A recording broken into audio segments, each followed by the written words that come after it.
justice served in an honest fight. True crime tales till the verdict's right. Solving more than just trivial quests, where sentences rule at the defense rests.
Keep it up there so we don't lose it.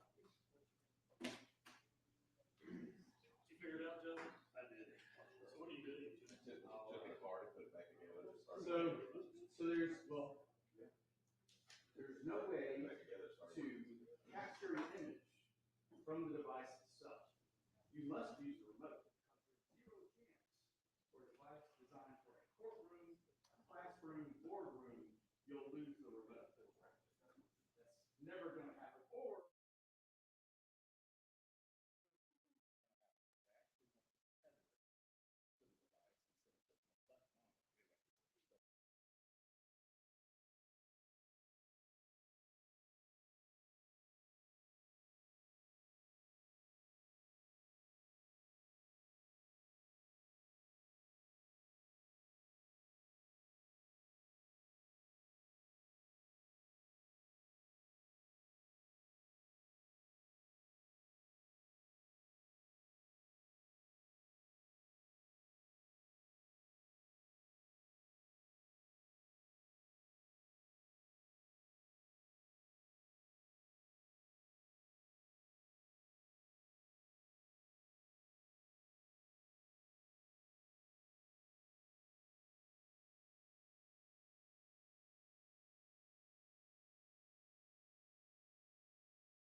Go ahead and bring him in.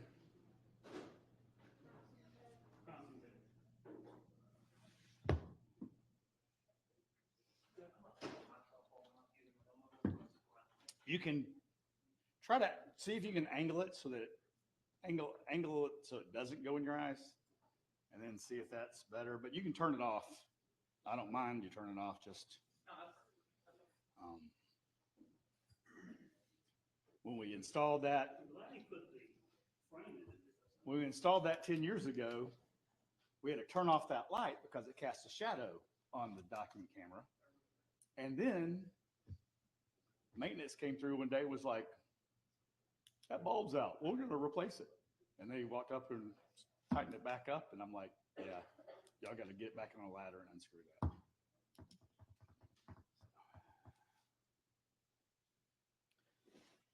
There's also, this one went to the other one, which I don't know if it'll work with it or not, but this one has a coin remote and it hasn't been used in forever. Coin battery. We have a portable one somewhere, but I also think all of our stuff got surplus.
Y'all walked to lunch. Well, that was brilliant. That was the smarter. So y'all went over to Panera and got if you go to Panera, go get your unlimited drink cup.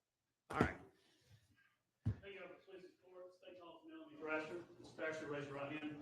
You solemnly swear affirm the evidence you're about to present in this matter shall be the truth, the whole truth, and nothing but the truth, so help you God. I do. Go ahead and have a seat. State your name for the record. Melanie Thrasher, Spell it for us if you would, please. Melanie Thrasher.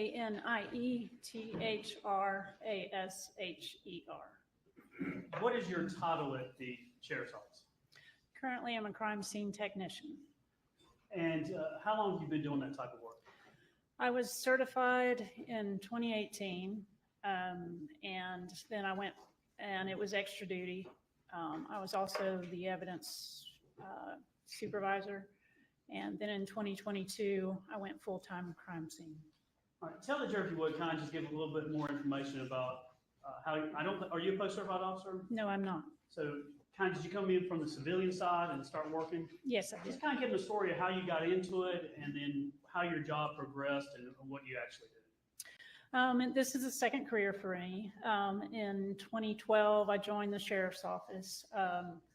I had pursued more education and I received a paralegal certificate. At that time, I looked for a job and found the one at the sheriff's office. And I worked in evidence, like I said, from 2012 till 2022. In that time, around 2016, I became the supervisor. And then I got interested in crime scene through all the investigators coming into our office. So I pursued that, got the recommended required training to become a certified crime scene technician. What did you do before you came into law enforcement? My bachelor's is in horticulture. Okay. So my last job prior to the sheriff's office is I was the full-time gardener for someone who owned a 110-acre estate. What did you do and things like that at that place? I was responsible for most of the grounds. I did everything from mow grass, plant trees, cut down trees. I drove a tractor, Kubota tractor. I have also a side-by-side, a chipper shredder, so I did a lot. Pretty much everything? Yes, Did you enjoy that type of work? I did. You said that you were in evidence. Tell the jury what you mean by being in evidence. Where did you sit every day? What did you do? What was that job like? Okay. The evidence department for the sheriff's office is at the headquarters building. There's 3 individuals that work in the department. We receive the evidence, log it in as per code sections for the state of Georgia, follow all the rules of chain of custody, preserve the chain of custody, provide the evidence when needed for court, so things like that. When evidence is collected, as it is in this case, at some point it physically has to come into the sheriff's office. What is the procedure for evidence to come in, and where does it go, and how is it secured? Is it just like a big room, or tell the jury, kind of describe what the evidence process and location is? It's a large climate-controlled warehouse, generally speaking. We do have some exterior areas, but there are prescribed methods for storing anything that's got DNA or anything like that. It has to be climate-controlled. There are different areas where different types of evidence are stored: money, drugs, jewelry, guns, things like that. So. Do you have things that you document when evidence comes in and it's logged in? Yes. We document who we received it from. The deputy will sign their name. At that time, it was to a paper document. Now it's all computerized. And then we mark where we store it, so it's always available. How particular is the sheriff's office on maintaining exact records and control of the evidence itself? It's vital. It's the most vital thing you can do. When I left, there were about 28,000 items in evidence. If you aren't careful and don't store it where you say, good luck finding it. So in this case, I think one of the things you did is at the scene, all the evidence was kind of brought to you and y'all transport it back to the sheriff's office? At the time, yes. So that over the first day, it ran into the second day early in the morning. So at that time, anything that was collected, most things that were collected to that point, Rachel Eckert and I brought it back for storage. So if something was found by an officer, they would bring it to y'all would make sure it was properly packaged or whatnot, and then bring it back to the sheriff's office and log it in and Correct. do that part. Correct. So I think y'all did, is it true y'all did all the evidence except for the remains and the tractors and the side-by-side? Correct. So all the other evidence is basically given to y'all and y'all transport back. Yes. And then is the evidence, as it was in this case, was it sent to some of it sent to the GBI and tested? Yes. And then at times you would go pick things up and bring it back from the GBI, or they would bring it back. Correct. When you after you got out of working evidence or property, as sometimes it's referred to, what made you want to get into what I call the CSI aspect? I am a very curious person, so I like knowing how things work. I like helping solve problems. It was just very intriguing to me, all the various aspects of what goes into the investigation. I am also an avid photographer, and that's a big part of a crime scene. So, and you and I have had several cases together where you've testified. And would you classify yourself as a big talker or more of a quiet person? I think you can tell already I'm not a big talker. Kind of introverted. Yes. Thank you for your testimony. You do great. What do you have to do to qualify to be, first of all, what does it mean to be post-certified?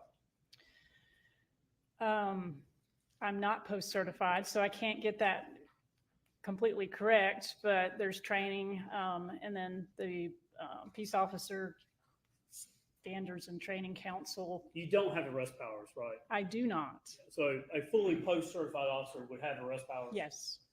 And you do not have that. You just No. work for the sheriff's office as a crime scene technician? I do. So you can't go put handcuffs on somebody and arrest them or anything like that? Oh, not at all. With your personality and your training, are you the one that goes and interviews people and do things like No, that? not at all. You stick to the property, the scene, Yes, the evidence? I like being behind the scenes. And what type of training have you had to do your job specifically related to crime scene reconstruction or crime scene investigations or crime scene processing crime scenes? The state of Georgia the post council is the one that has the standards, but they require it's 224 hours of training, such things as bloodstain pattern analysis. There's 3 different types of fingerprint classes, general crime scene investigation, photography. So those are the main ones. Additionally, in 2022, I went to the National Forensic Academy in Tennessee, which was 400 more hours. And 400? Mhm. What'd you do there? Some of the similar classes, but expanded. I've also had 2 classes of shooting reconstruction. I've had a couple of anthropology classes of excavating bodies, some other minor courses. Do you find your job at times challenging or Absolutely. complicated at times or Yes. rewarding? Yes. Now, these classes that you take, are they just kind of, if you're present, you pass, everybody gets a trophy type thing? No, bloodstain pattern analysis and shooting reconstruction have a lot of science behind them as far as physics goes and things like that. So there is some technicalities to it that you definitely need to understand. So there are standards and things you have to Yes. live up to. Mhm. Do you know Lieutenant Stewart? Yes. I'm not going to ask you about him under oath per se, but good guy. You work with him. Yes. Lieutenant Ballard. Yes. Let's see. I guess it was it Sergeant or Lieutenant Shaw at the time? Sergeant. And then I think you said also Rachel Eckert, who is now in Florida, used to work with you. Yes. And were y'all kind of working, you and Rachel at times working together and doing stuff? Yes, we were. And then they would work together, y'all kind of floating between people at times? Yes, But you had certain responsibilities in this case, right? I did. I want to turn your attention now to July 5th, that Thursday, 2018. Do you remember about what time you got out at the scene?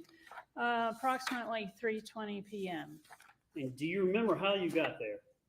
I was tasked with going and getting our big crime scene truck. So I drove it to the scene. You don't have a police patrol vehicle or anything like that? It's a crime scene At the unit time, truck? I did not. Yeah. What is in this vehicle that you drove out there? It just contains generally all the things we could possibly need. So any test kits, equipment, things like that. And when you got out to the scene, what do you remember seeing when you first got out there? It was a very bucolic setting. It was very pretty, reminiscent of where I used to work. Horses. I saw the barn across the field. Came up to the house, parked, very nicely landscaped. Were you surprised to be working a murder there? Yes. When you first arrived, what level or what stage were you at and what type of investigation was going on? There were quite a few personnel there, but Rachel and I were very new, so we were tagging along behind Lieutenant Ballard and Sergeant Shaw. So we followed them to the back of the house just to do a cursory preview, and the area had been cordoned off with tape. Did you go out to the burn pit? Yes. Do you remember what it was like? It was still smoldering a little bit. I was told it was still hot. I couldn't tell you for sure who determined that. But it didn't appear to have much left that was unburned. Was the task for the crime scene technicians, was it broken up to certain kind of divide and conquer things at the scene? Yes. I think Lieutenant Stewart was doing like the barn and the tractor, and then other people were at the burn pile. I think Shaw was there. What were you tasked with doing? Once we determined that we were going to wait on the state anthropologist to come assist, I was tasked with photographing the exterior and interior of the residence, just taking overall photos. A couple of the things we're going to talk about. So you took outside photographs, is that right? Yes. And then at some point you went inside to help process, I think, kind of from the kitchen, the basement door to the steps. Yes. And then there's some, what I'm calling some blood trails or blood droppings down in the basement that you were, the stairs themselves and also in the basement floor. Correct. And then you help package everything and transport everything. And I believe, for the most part, I think you came back another day and would collect a bunch of cartridge casings and things like that. That was well after the time period. But I believe like almost a year later, a little over a year later, you came back and collected some firearms, ammunition, and other things there. Yes. And that was on the back side of the property, is that right? Yes, the northwest corner, I believe. Now, did you have, I've got, you know how we're marking the evidence, it's going to be your last name by number and going through it. Did you have an opportunity to meet with me a couple of times and look at all your photographs? Yes. And all the photographs that we went over, including photographs, we'll talk about that, were not at the time of the scene, but shows how the house, the furniture in the house, and then sometimes some photographs without furniture in it. In other words, things that were online that showed how the house looked with furniture and without furniture. Yes. So Thrasher 1 through 288, did you have an opportunity, are all those fair and accurate photographs as you know it to be in this case? Yes. So this time I'm going to turn to evidence Thrasher 1 through Thrasher 288. All right, any objections? All right, admitted.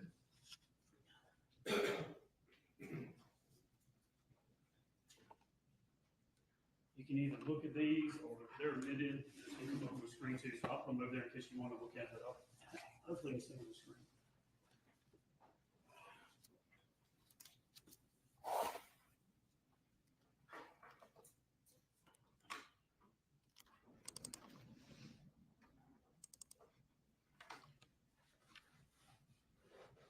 What I plan to do is kind of walk through the evidence, but arrange in such a way that we can kind of talk about it as we go. But this is Thrasher 1. Tell us what we're seeing here. As you come in the driveway from the road, this would be your first view of the house. Thrasher 2, this pine tree in the middle, can you kind of point to the front door of the residence? Or just, is it, I'll move my mouse, is it right here? Yes. Thrasher 3, if you're standing on that main floor of that deck that has that round part to it, Is this what you would be looking at? Yes, looking towards the barn. Thrasher 4, what do we have here? I believe, oh, that's from the front door looking out. Now, this is one of those that was from online for the house. Yes. If I was opening that front door, this is Thrasher 5. If I'm standing there and looking at this photograph 5, what is in front of us here? As you walk in the door, that's your first view, is the stairs that go up, or the stairs to upstairs. If I was standing there and I took a step to the right, what am I going to see? The kitchen. And if I took a step to the left, what would I see? There's a short hallway to a guest bath, and then there's a mud room and a laundry room. And then those doors right there, halfway down that wall, what is that area there? It was at the time sort of a library room. And if I walked down that hallway to the back of the house, would I go to the master bedroom? Yes. 6, just looking back to the front door. Correct. 7, just looking at an angle going towards the kitchen where a kitchen table is going to be. Is that right? Yes. Yes. 8, what's this here? Looking back from the front wall of the house towards the kitchen, and then into a family room type area, but past the kitchen. If I was standing in this photograph as it appears and I would walk left, would I be walking to the front door? Yes. Now, orient that there's a fireplace on that far wall down there. Is that right? Yes. Now, going to that fireplace and standing, is this the view you would see in 8? Excuse me. Yes, 9, looking back. Correct.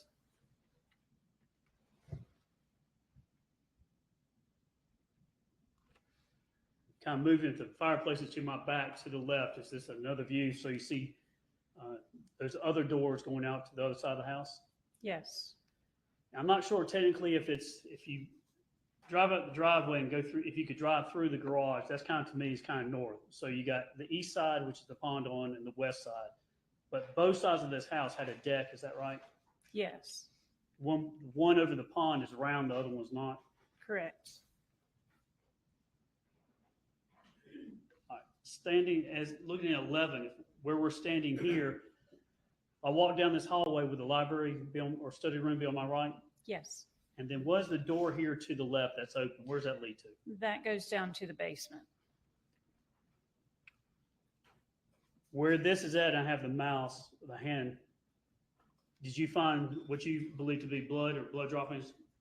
Yes, on the just closest to where the landing ends before you go downstairs. And I believe there are about 12 steps down.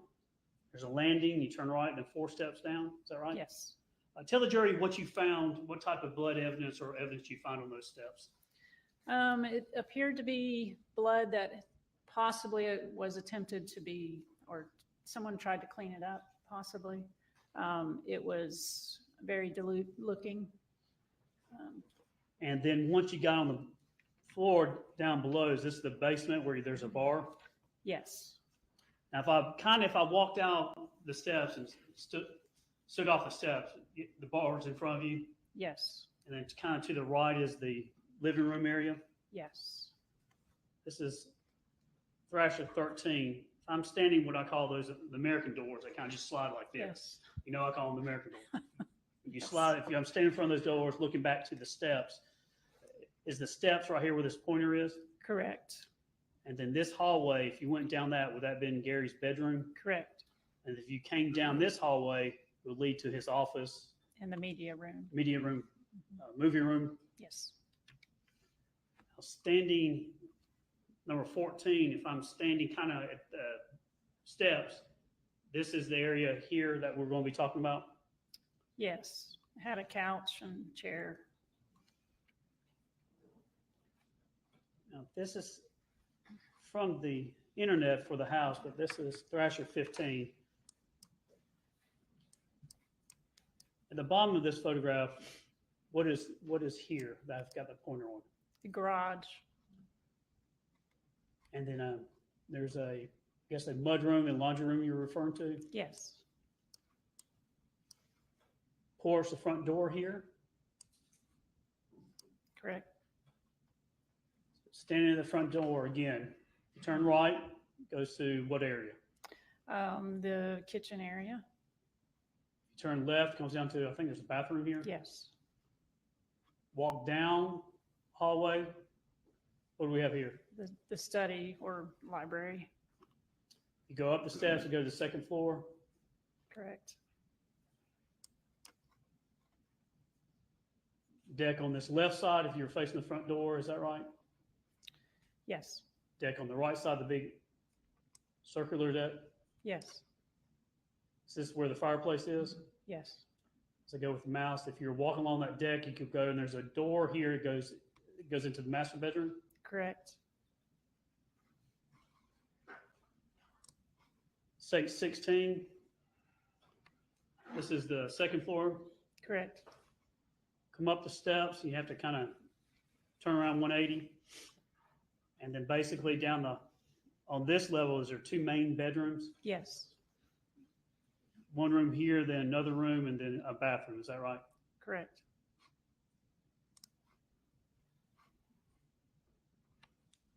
Thrasher 17, when we're looking at the floor plans of the basement.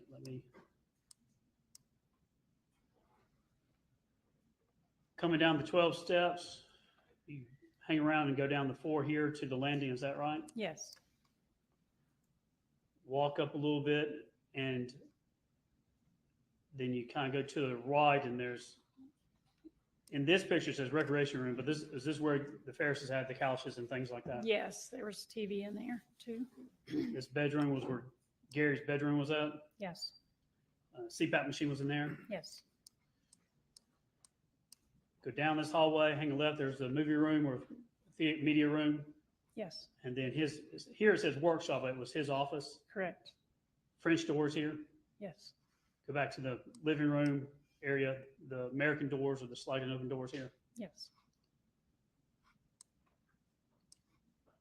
And for reference, starting at the kitchen, down the steps, all the steps, and then there's going to be blood at the corner leading out into this area, you believe?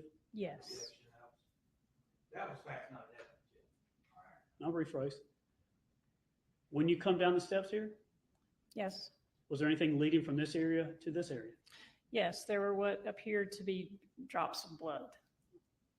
And then this area, do you end up finding something collecting it? Yes. There was a projectile.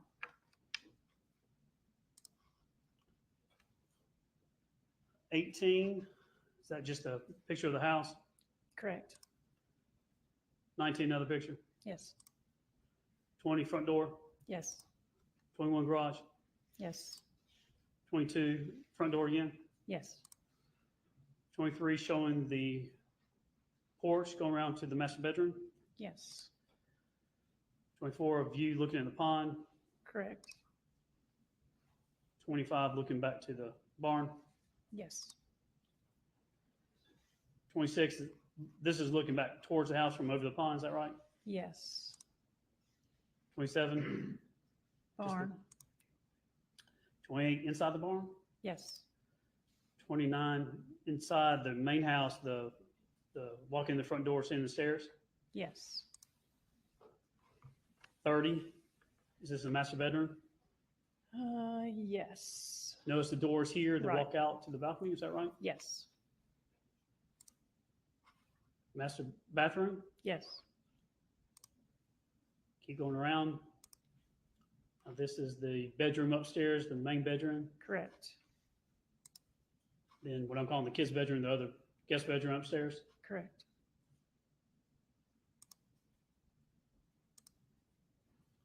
Bathroom. 37, library. Yes. 38, I guess the dining room. Yes. 39, the other dining room. 40, the other deck. Correct. 41, 42, the kitchen. Yes. Going back down to the basement. And was this, these are pictures that were online, but was this how the house was mainly furnished when you were there? Yes, generally speaking. Now, Thrasher 47, we're getting into photographs that you took on July 5th, 2018. Is that right? Correct. Tell the jury what we're seeing here. So this is when you're at the scene. Do you do this first or do you do other stuff first? Typically we do a brief walkthrough just to get, information from whomever was first responders is what typically happens. So we had walked around the back first, and then I came back and started photographing once tasked to do that. This is the first one, I think, in your series, 47, Yes. 48, 49. And what do we have down here? What type of livestock can you tell? I think it's goats. Goats looks like. I don't recall the goats from the time period, but they made it in my picture. So. All right. 50, what is this? The front door, leading to the front door. 51, you're going to be walking, I guess, around the east side of the house. 52, 53, 54, 55, 6, 7, 58 now to the other side, Yes. 59, 60. Picture of, what's 61? They had a chicken coop. It had storage too, I believe.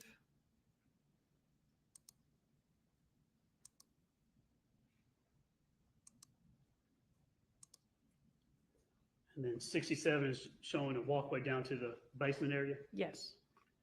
Did you have information of where Gary was living in the house and where the defendant was living in the house? I believe I was informed of that prior to going in, but I couldn't tell you exactly who may have passed that information along. All right, 68, this is a picture of the stairs. Yes. This is if you walk in the front door and turn left, is this what we would see? Yes. And what is that down at the end? I think it's in the next picture, just a bathroom. Yes. Now, if you're standing at the front door and you turn right, is this the view that we see in 71? Yes. Now go and stand where you're at in 71 and kind of look to the kitchen. Is this how the house appeared? This is the state of the house when you came on July 5th. Correct. Opulent, lots of stuff there, nice things. Very nice. 73, still the kind of kitchen area. Yes. 74, looking back to the front door.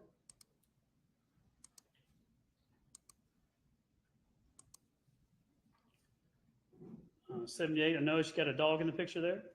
I did.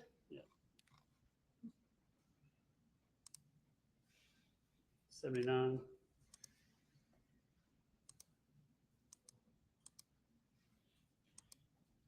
We just walked through the house. Did you notice anything out of the ordinary on the first level there? Just the blood droplet at the top of the stairs.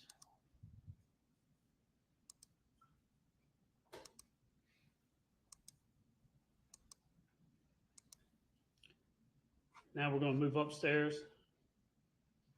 No, this will be the master bedroom. That's on the main floor. Yeah. Okay, That's so let me master. back up to Thrasher 94. We're standing at the door, looking into the master bedroom. Is that right? Yes. The bed in the room, Correct. the door, Out to the porch. Mhm. and then going around the room back to the door. Yes. We going into the bathroom now. Yes.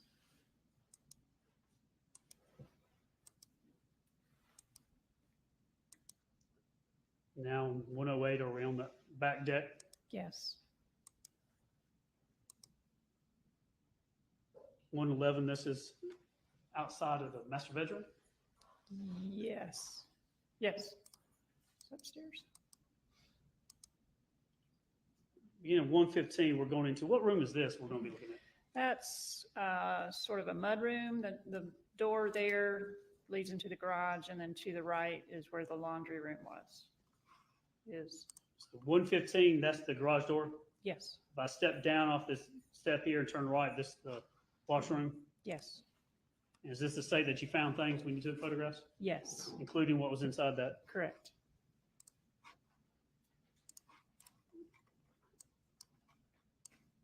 On States 116.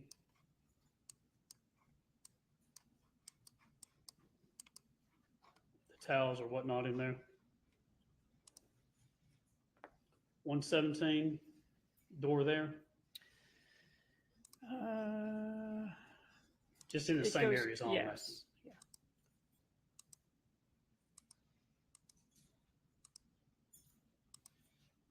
Then States 125, where are we at now? In the garage. Do you know this vehicle to be any of the people involved? I think I was told it may have been Ms. Farris's vehicle. I'm not sure. As we go through that, just the photograph of 130, what's this a photograph of? Wells Fargo receipt. Looks like from an ATM.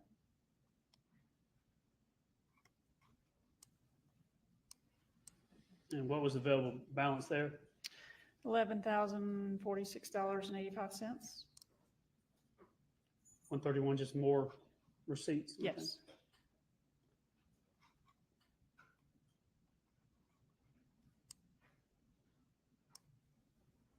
Looks like this is a receipt from Scottsdale Farm Inc. It's a nursery. All right, now these 133, we're going to head upstairs. Is that what you were doing? Yes.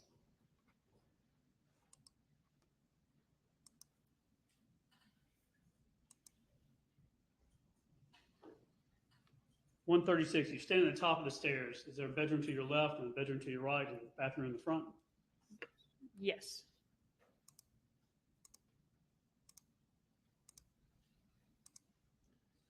$141, did you learn that there were some grandkids basically staying over?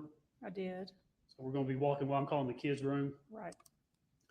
There was, three beds in this room? Yes. This would have been on the right, I believe, and then the two on the left. Correct. Then in this room, looking at 145, I'm just calling it Amanda room because there's a picture of Amanda on the side here as reference.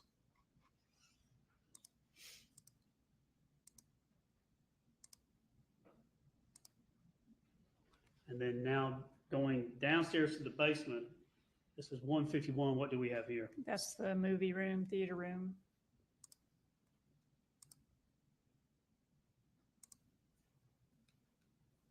There's literally a theater room. Say that, repeat? Literally, it was a theater Yes, room yes. to watch movies. Yes. All right, now 158, what door are we looking at in this photograph? That's to his office. Come down the steps to the basement, Yes. go a little bit to the right, go down the hallway, that's going to be his office. You would have come down the stairs, take an immediate right, then a left past the bar and go to the end of the hallway.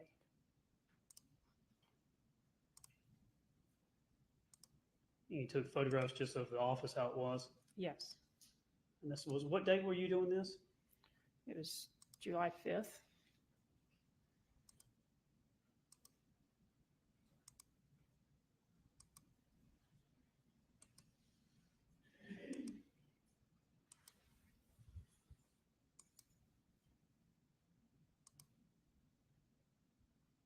And they took a picture of the broken dish there. Yes.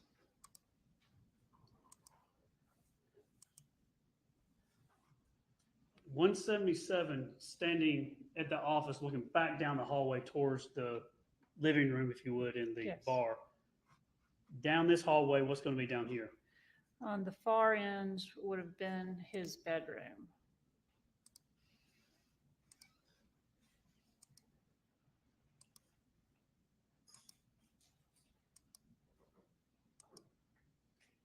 $185, what do we have here on beside Gary's bed? It's a CPAP machine.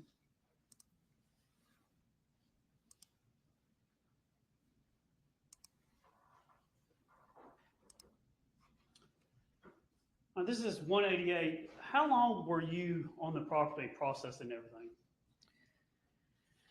We went through it fairly quickly, but I imagine you were there for hours. I arrived around 3:20 p.m. and then went past midnight. We probably left, I would guess, 1:30 in the morning, the next morning, somewhere around that time. Long time. Long time.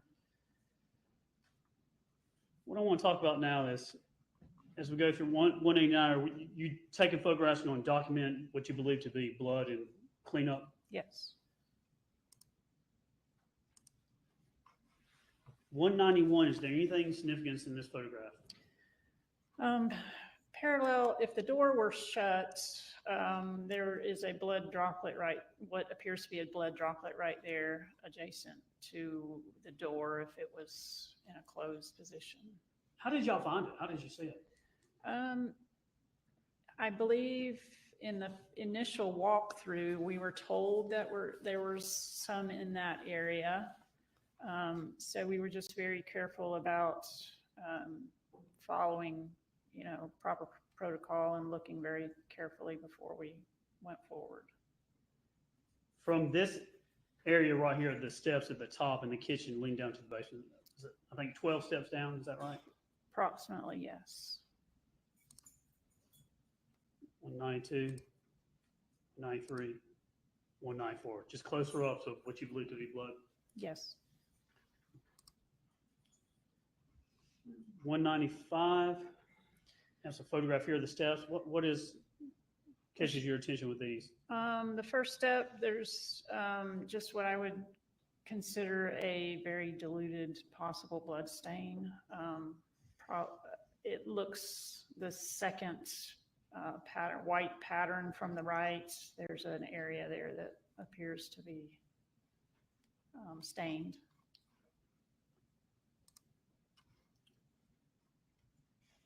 All right, so 196. What are these spots here?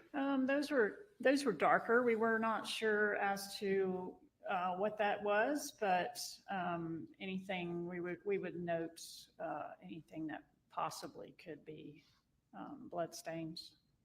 197. Looking back, a different angle. What do we have here? Correct. The same. There's as you go down the stairs, there were similar dilute patterns and the dark stains on lots of the steps. Okay, are you talking about these stains here? Yeah. Yes.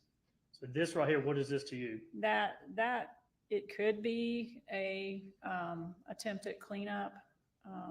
It's hard to say. And then these are other things you're saying could be blood. Is it consistent with blood? Yes. I mean, it's a little bit darker than I would think, but you can't know without possibly testing. As we go on down, you're taking closer photographs of these droppings, is that right? Yes, you get one shot at a crime scene, so you photograph everything you can. All right, 205, what is this pattern here? Similar stains, but darker. Now, how would you think that was consistent with blood being cleaned up? Possibly.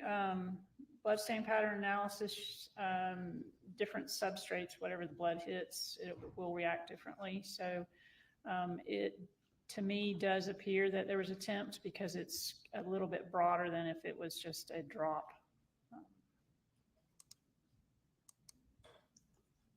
207, same thing. Yes. 208, same thing. Yes.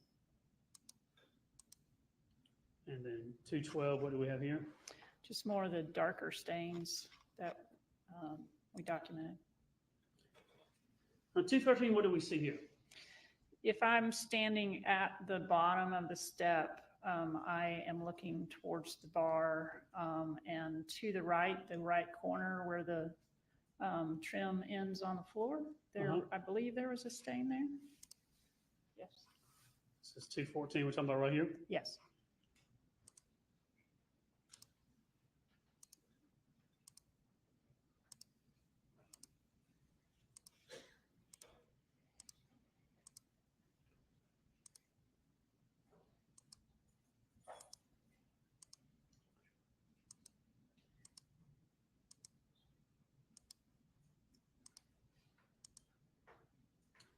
234, we're coming back to the wall, Yes. and it's gonna be a little hard to see here, but what are you picking up here?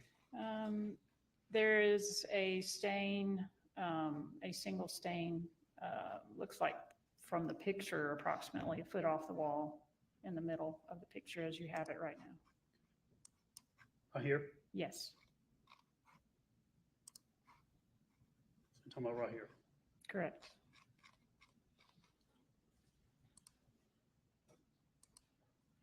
237, is that what you're talking about? Yes, Is that consistent with a blood pattern? yes. The texture of the floor can change the pattern a little bit, but yes, 238, you're gonna come back and mark these with evidence markers, is that right? correct. So, but we're talking about this area of the floor. Yes.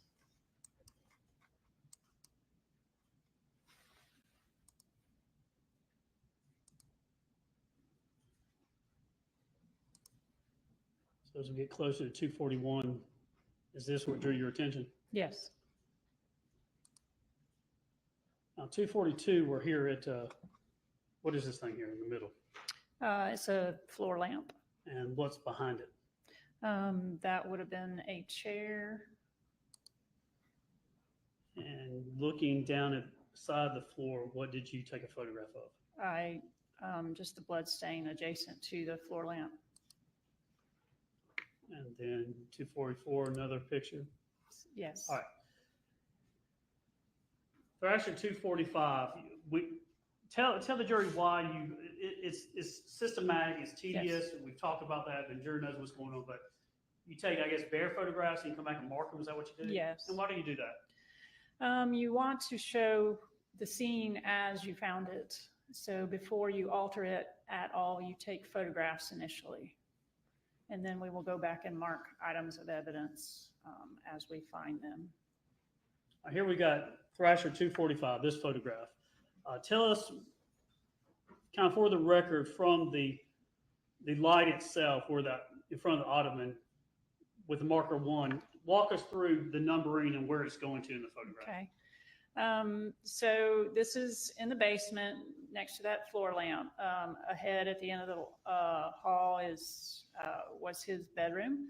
To the right is the bar. So the bloodstain pattern, the drops seem to turn to the right and going, I can't say towards or away from, but the numbers follow a line that lead towards the stairs and then up the stairs is how we numbered them. The numbering, 1 starts from this end and 4, that is not, you're not saying 1 was here, then next, it's just. No, I'm not. Those are just markers. Yes, And you don't know if it started at 4 and came this way or started at 1 and went that way. correct. You just know it is what it is. Yes. Looking at 1, did you get a close up here for 247? Yes. Tell us, describe the what you believe to be blood and the pattern. What is there anything about that from your training experience that tells you anything? I review these extensively, and if there is a fast motion of blood falling off of something with the object or person moving, it will create a distinct pattern with what you saw, the spines that come off the drop. So typically, if it's moving quickly in one direction, the spines will all typically be in that direction. These were more broad, kind of in all directions, which would lend me to think that it was a slower motion and it probably was dropping almost straight down. As I stated before, the texture of what it's falling on affects things too. 2, same thing, is the same similar type? Yes.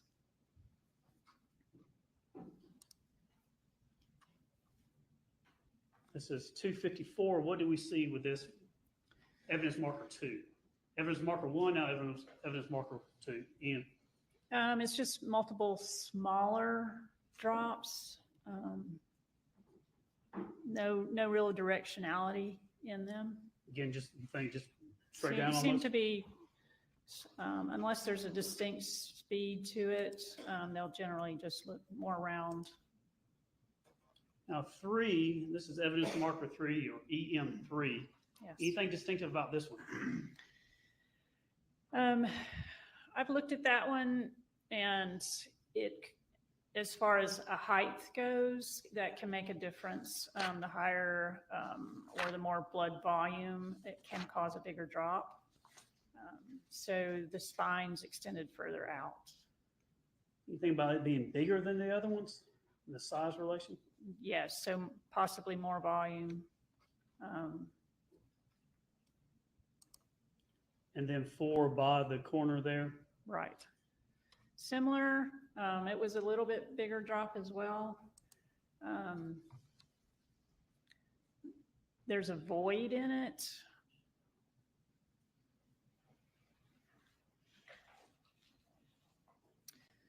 Voids can be from various things. I do know he was potentially shot in a rib.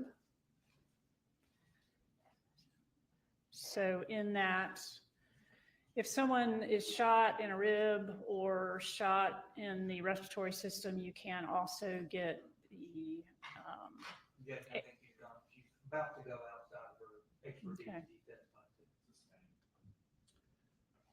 So when you see this spot here, is it different than the other ones? a little bit, it has a void in it.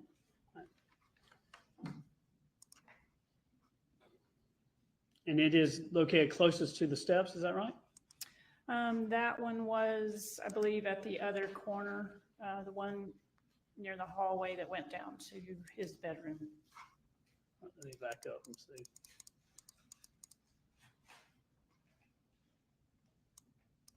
The bar here, and then right here, is this the corner here? Yes.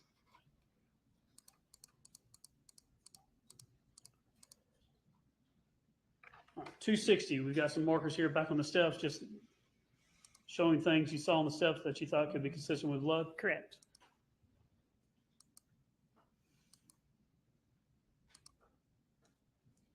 Seven, is that consistent with a cleanup, I guess? Possibly, yes.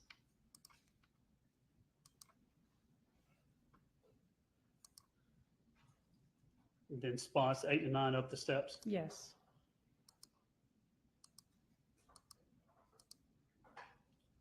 And 10 at the top of the steps. Correct.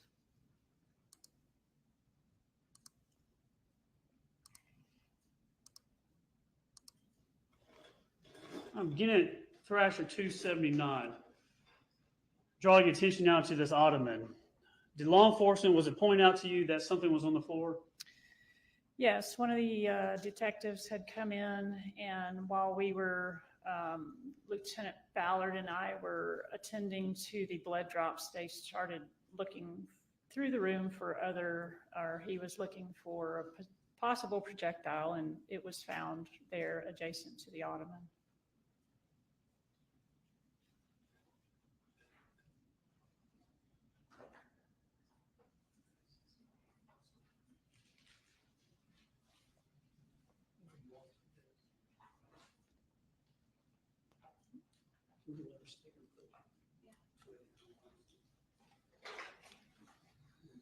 Do you want 289? Did you collect that projectile? Yes. It states, Thrasher 289. We just look at that. Any gloves or anything? Want some love? If you have some, if not, Not sure if you have any. If you just want to lift some, just the box. If you just lift the box, that's fine. If I can take that. Judge Arturo Davis now states 289. Okay. Man, bailiff, you'll check the jury room. I'm pretty sure there's some in there last time we looked for some. Either on the counter or underneath in the cabinet. Judge, is there a way to switch over? I've got it, but I just want to go to the Yeah. other one. Tell me what you want to do. All right, just go to the other one.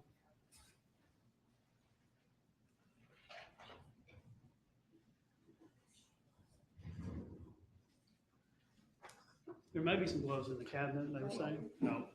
Well, we found them in the jury room last time we needed them. Let them take care of it.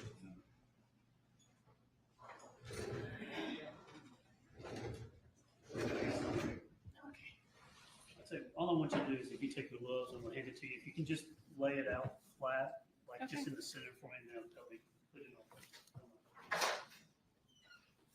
Oh, thank you. Is that the one?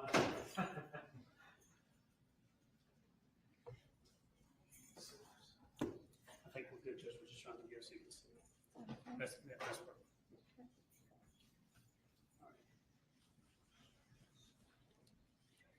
Raise your eyebrows. You put a good sized forehead. All right, so this is,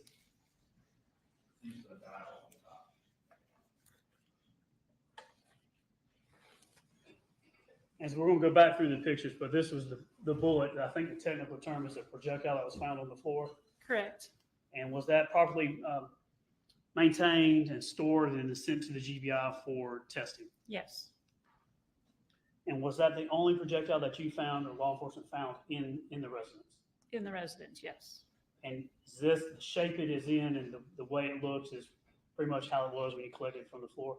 I believe it had a little more of a red substance on it, but Right. yes. All right, Judge, we can go back to the.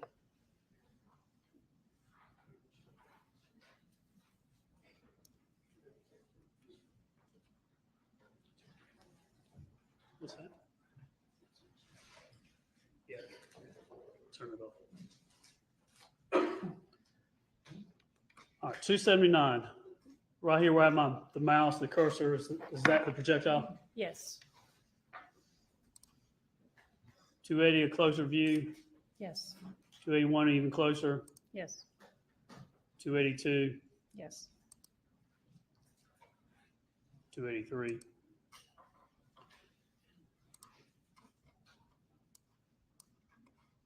And then 285.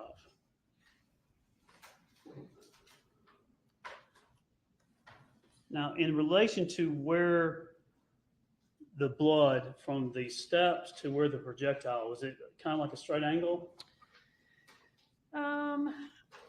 Sort of. It was on the other side of the lamp and a bit under the ottoman edge. But generally speaking, it was, you could construe that it's in the same area.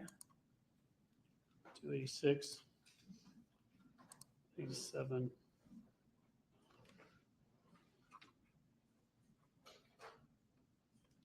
Just another view of it.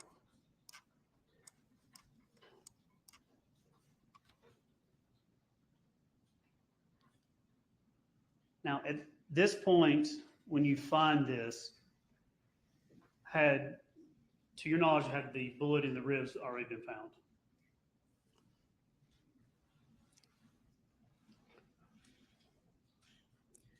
I would have to know. I don't believe so, but I can't remember the time frame. If I knew the metadata and the timestamp, I might could give you a better idea. But you were not involved with the outside part, just the inside?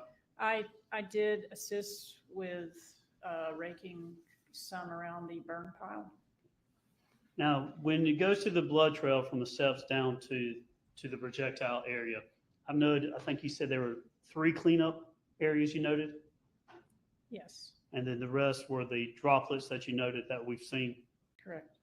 For the on the blood trail on the floor, evidence marker 1, I think, and evidence marker 2, you took swabs from those. Is that right? Yes, And then did you package those and send them off, maintain those, and then send them off to the GBI to be tested? there were more swabs taken. At that time, I believe there were a total of, they were marked EM1 to EM10. Right. And I believe there were a total of 18. Right, and then I think EM1, EM2, which turns out to be Yes. GBI item 14A and 14C. Yes, correct.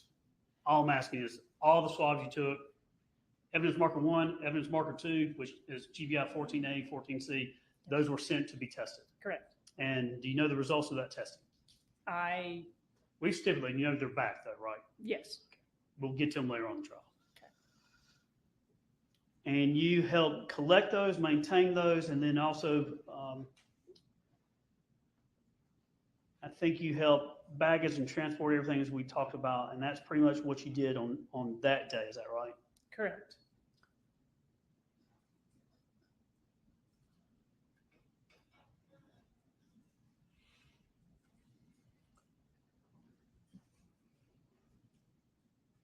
And then I believe on July 25th of 2019, about a year, a little more than a year later, you came back. And what'd y'all come back to do? There was known to be an area on the property that was used for just, I think, what I would assume would be recreational shooting targets type shooting. So we came back to look for and collect possible projectiles and/or cartridge casings. Just trying to match them up, see if you can match it to what was used in the murder. Correct. Did y'all collect a bunch of stuff? We did. I mean, how much stuff did y'all collect? I don't recall the quantity of, But a bunch of different casings, projectiles, and Yes. things like that. yes. And did you send all that to the GBI to be tested? I don't recall, but if it's in the records, then we did. Right. So some of the stuff you did send for testing. Okay. And I believe that's all you did outside of maybe helping with the burn pile, but that was really, I think, Investigator Shaw's Yes. task with that. Yeah. Judge, you might just have one moment.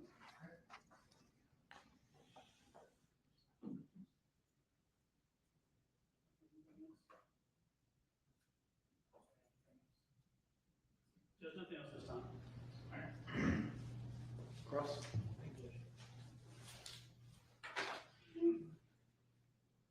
Good afternoon, Mr. Asher. My name's Michael Ray. I represent Ms. Farris. I'm going to go ahead and bring these up. Please. You can look at these Okay. quickly and just see. Those are the photographs that, some of the other photographs that you took of residents that went up there. Billy, you wanna-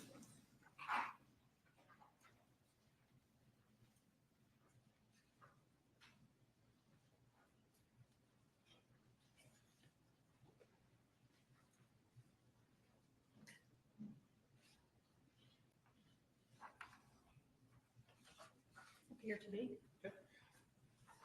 And those are a fair and accurate representation of the photographs you took. Correct. Judge, at this point in time, we can move to ten grand fracture defense, 1 through 11. All right, objections? All right, you're moved. While I'm doing this, what's your title? Is it like investigator? Crime scene technician. That's a lot. I'll just call you Miss Rasher. How about that? Okay. With this house, it's a fairly extravagant house, right? It's fairly what house? Extravagant. The furnishings on the inside. Yeah. I mean, it's expensive. Sure. Okay. Trying to figure out which one's mine. There we go. Measure. And we'll get to that stuff in just a second.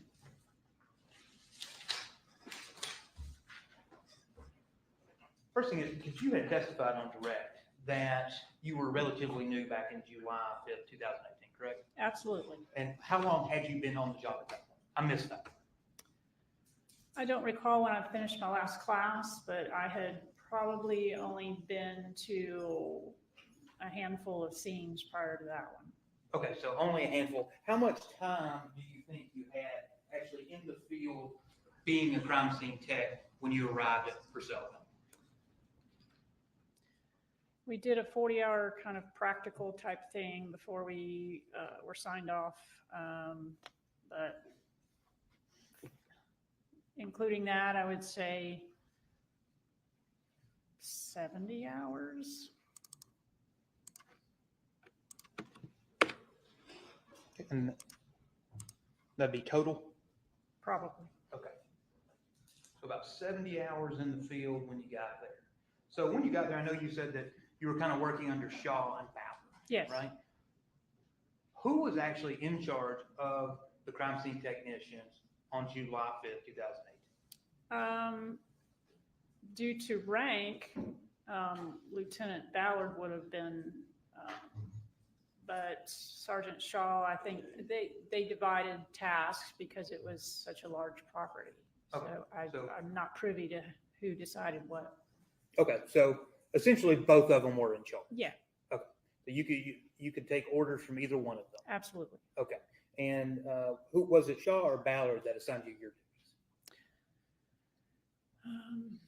If you don't know, that's fine. I believe it was Lieutenant Ballard asked me to go photograph the house. I think it was Ballard. Mhm. Okay. The first thing I want to go over with was what was Mr. Fogus's Thrasher number 3. Oh yeah, because you had walked the property originally, right? But before you started doing your photographs and things like that. I walked around the house. I did not go to the barn. Yeah, you didn't go to the barn, but you went around the back of the house and Yes. you went over to the barn pile, right? Yes, Okay, and so if I'm standing here, you can see on the left side of State's Thrasher 3 that there's kind of a dam leading over the lake, right? yes, And from that dam, you can actually walk straight down or straight essentially toward me and go to the burn pile, correct? it appears so. Okay. And on the other side of the dam is the barn. You're that familiar with the Yes. property, right? Okay. Now I want to show you Thrasher 15.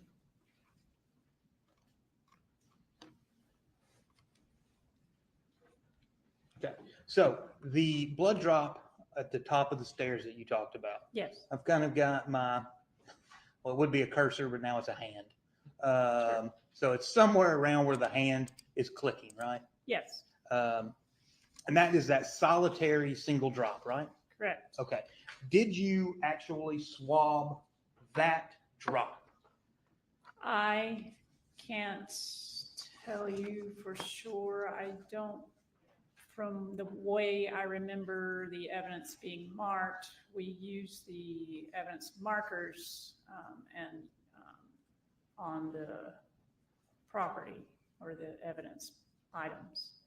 So to my knowledge, I can't say yes or no, but me in particular, no, I would say. If it was, I don't know if it was ever swabbed. Okay. You definitely didn't do it. No. Okay. And do you recall, because I learned through this case that, and if you're not familiar with it, just say I'm not familiar with that. They've got these, I guess they look like little pregnancy tests, and they kind of come up with lines or a plus, and they can use them for preliminary blood testing. Blue Star OBTI? Okay. Did you do that on that solitary drop at the No. top of the stairs? Okay. And you didn't do, since you mentioned it, you didn't do any Blue Star testing in the house at all? I did not. Okay. Now let me.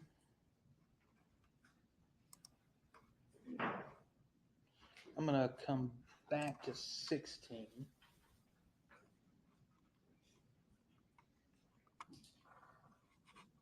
Show you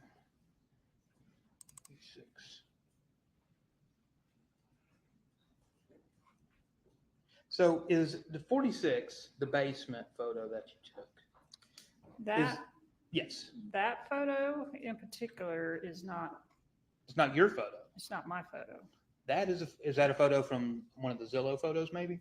It possibly is. Okay, so you didn't take this photo. I did not. Okay.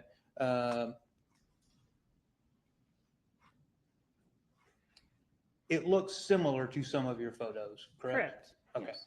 Such as the ottoman, the blanket on the ottoman, the little blue table thing here. Yes. All of that is in some of your photographs too, Yes. correct? Okay.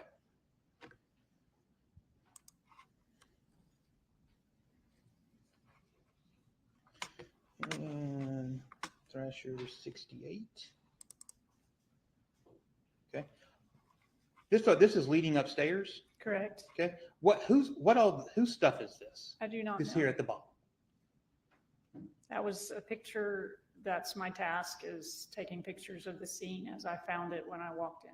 Okay. So you don't know, this ain't yours. That's not mine. Okay. You don't know what it is. No. Okay. Now you would also see here, number 130. you had taken photos of Melody's car, right? Yes. All right, the Toyota. Did you also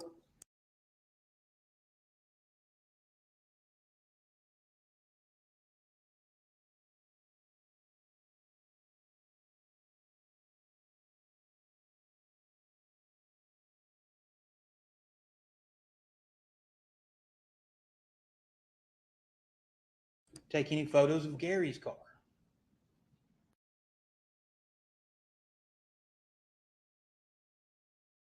That was the only car I took photos of. Okay. Do you know if any of the other techs took photographs of Gary's car? I do not recall. I don't know. Okay, that, if you don't know, that's perfectly fine.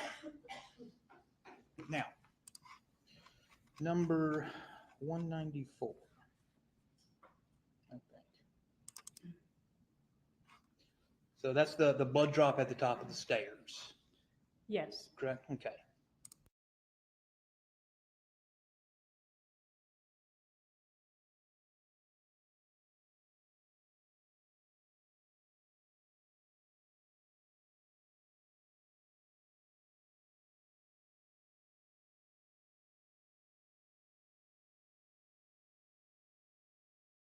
Drop at the top of the stairs, Yes. correct? Okay. And this is also the top of the stairs, and this will be Thrasher 195. Okay. So, and I'll just look all of the stairs. You didn't take any swabbings or anything from any of the suspected blood drops on the stairs. I did not. You didn't.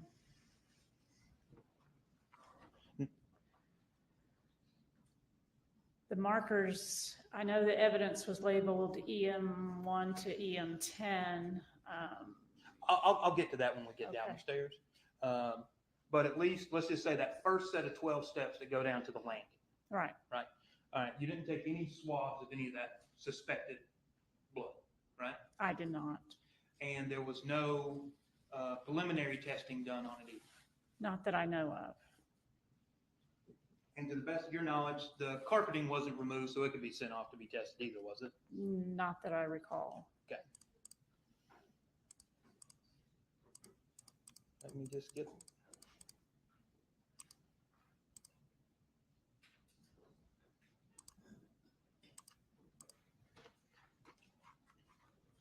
One thing here you can see in this photograph, and this is 213. See how the floor, how on this side and over here, that one could be shadow, but it looks like the floor is kind of dusty. Possibly. I mean, there is debris on the floor, and they have a dog. Okay.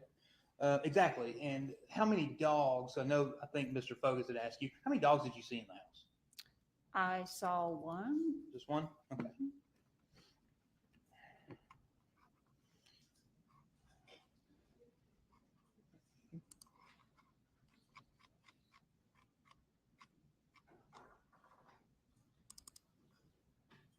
And 279. First off, that little dot right there where the mouse pointer is, that is the projectile, right? Correct. Okay. Who first told you about the projectile? We started looking, as I stated earlier, Lieutenant Ballard and I were attending to the blood drops. Sergeant Kuykendall came in and started looking, and he was the one that found it. Kuykendall found it? Yes. Okay. And do you know, did Kuykendall move that ottoman at all to find that bullet? I don't know for sure. He could have. Could have. Okay. Because it's right on the edge of the carpet and almost close to being underneath the ottoman where it is in this photograph of 279, right? Mhm. Okay. I'm going to come back to these real quick.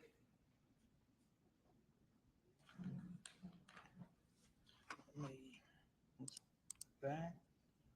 I'm going to come back to the bullet in just a minute. Now, so even though I know your main task was just taking photographs, right?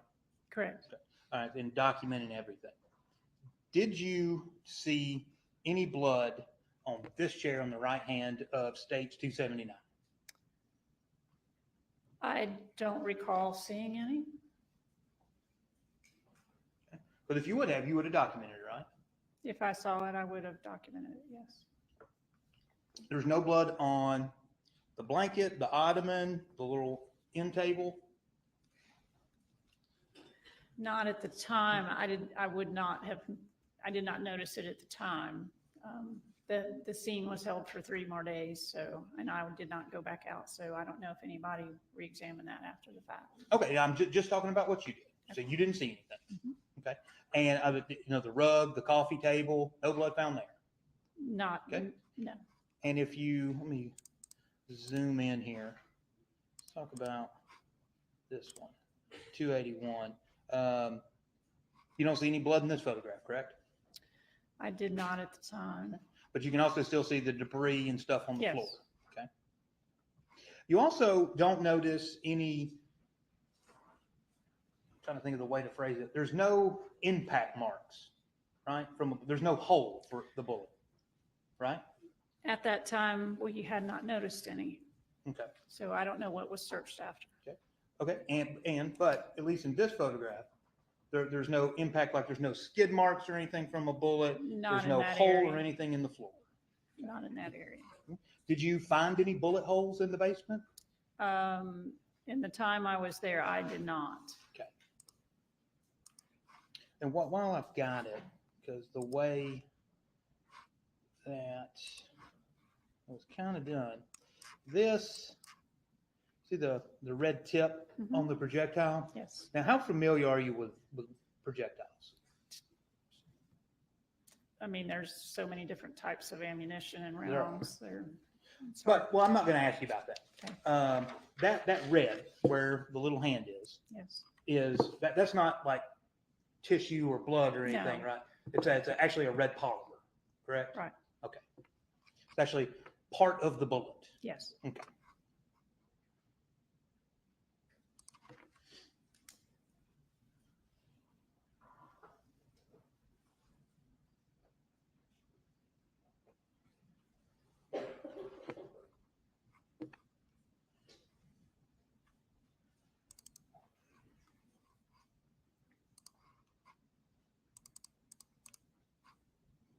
I gotta, on one side, I just gotta flip through till I find. Jeff, off the top of your head, do you know where it's 1, 2, 3, 4, that photo? Oh, there you go. I got it. There we go.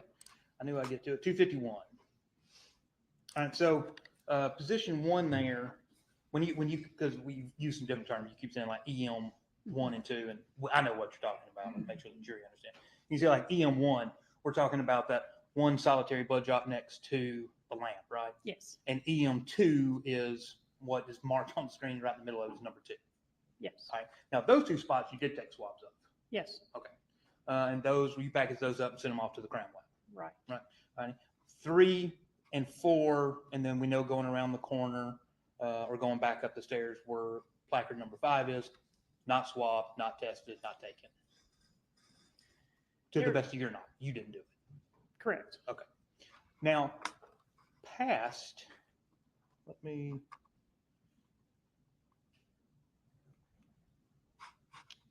number 1 here, if we go, actually, let me do it this way.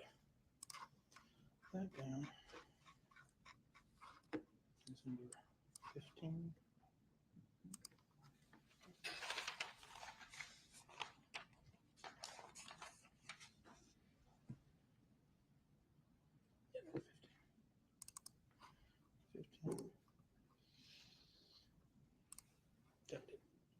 So going back to state 17, the diagram of the house.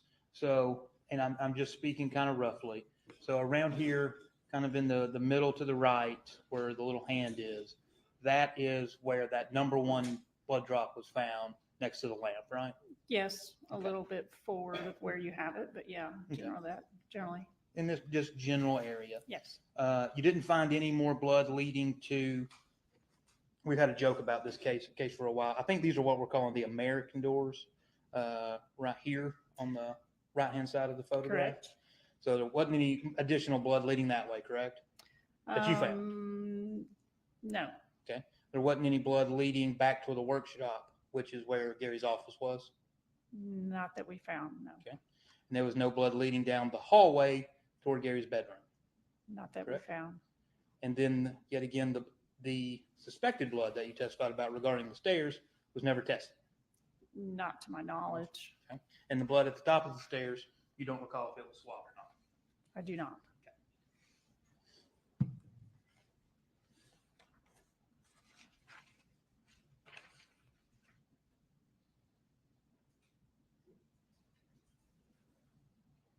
Let me pull up my stuff, and while I'm doing that, when y'all went back out over a year later, Yes. who sent you out there?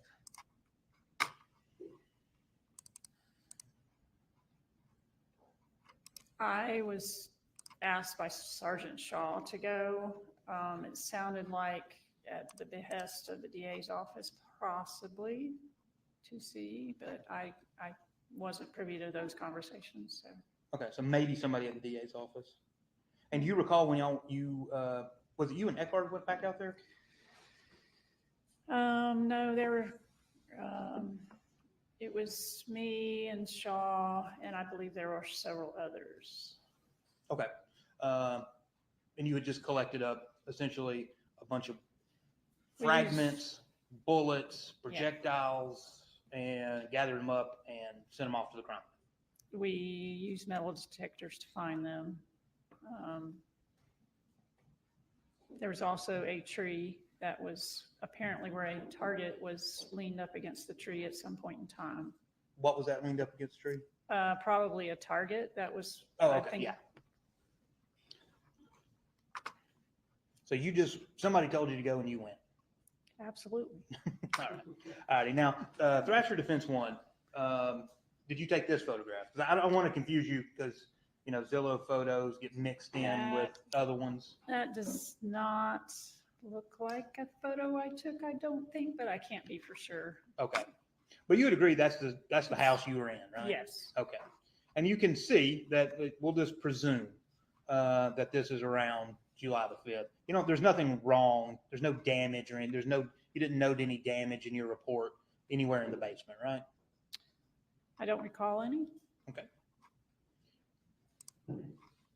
And number 2, that's just showing the same Okay. view, except you can see the ottoman and the table again. And yet again, you didn't find any damage in the chair or the ottoman or anything like that. I did not. Okay.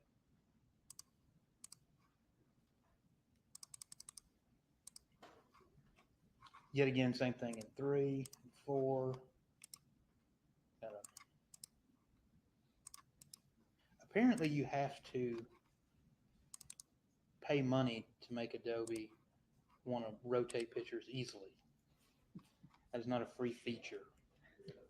Anything extra for that?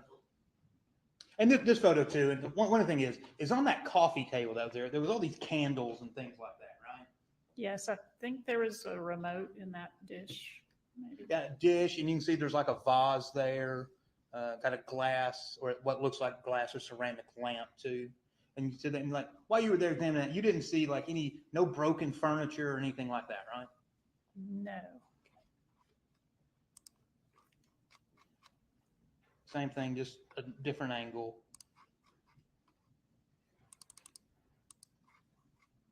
Now here, this is leading to Gary's office, right? Yes. Okay.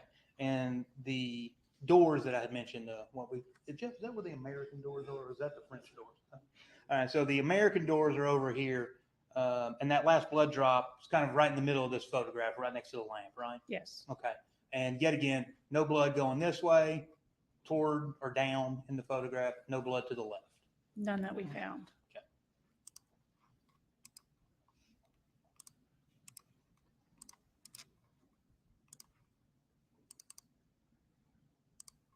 Now, this photograph, do you recall, 'cause- and I'll ask you why in a moment, but do you recall if you specifically took this photograph?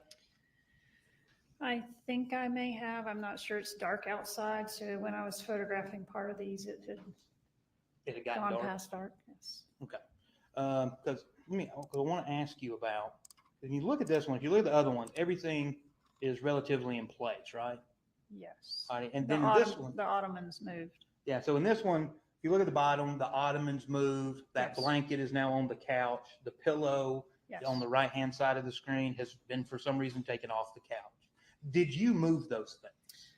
I did not. I believe Kuykendall continued to search once we found the projectile. Once he Okay. found it. Because here's another question, because I can't see it, because when you put down the placards, I don't know when that was. So I don't know if this stuff has been moved before these placards have been put out. You understand? Right. So is it before or after? Because I don't know. Is this how the room looked when you walked in? Or did it look put together? The ottoman had not been moved when I walked down there the first time. Okay, so it was over here like it is in the other photographs. Yes. Okay. Do you have any idea why Kuykendall would move like the pillow and the blanket and stuff like that? To look under the cushions and Okay. things. And were you there when he did that? I think I was still down there, but we were taking blood swabs is a tedious task that takes a long time. So. Okay. And well, since Kuykendall's down there moving thing, did you notice or find any additional blood drops, bullet holes, projectiles, anything like that? I was not informed if they did. Okay. Number.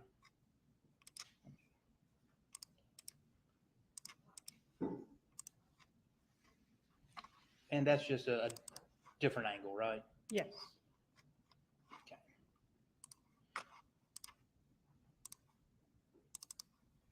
Show you Thrasher 9.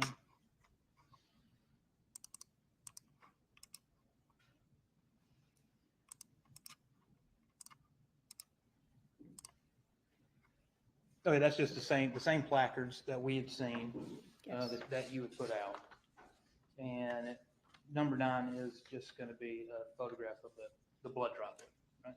Now, did you actually, I don't mean this in a sarcastic way, but did you actually look at the floor, like going down the hall toward the workshop, toward Gary's office? Like actually going like, hey, I'm starting at 4, blood drop, 3, blood drop, 2, blood drop, 1, blood drop. Did you keep going? Like, Yes. hey, Yes. We would have looked for a continued pattern. Exactly. Right. So that is a logical assumption, right? Yes. Okay. And you didn't find that. No. Okay. It stopped at 1 or began at 1. Right. Or it may not be connected at all, right?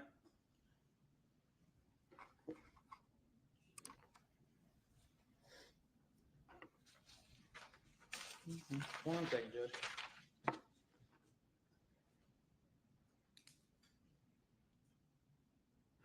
Hold this 1 second.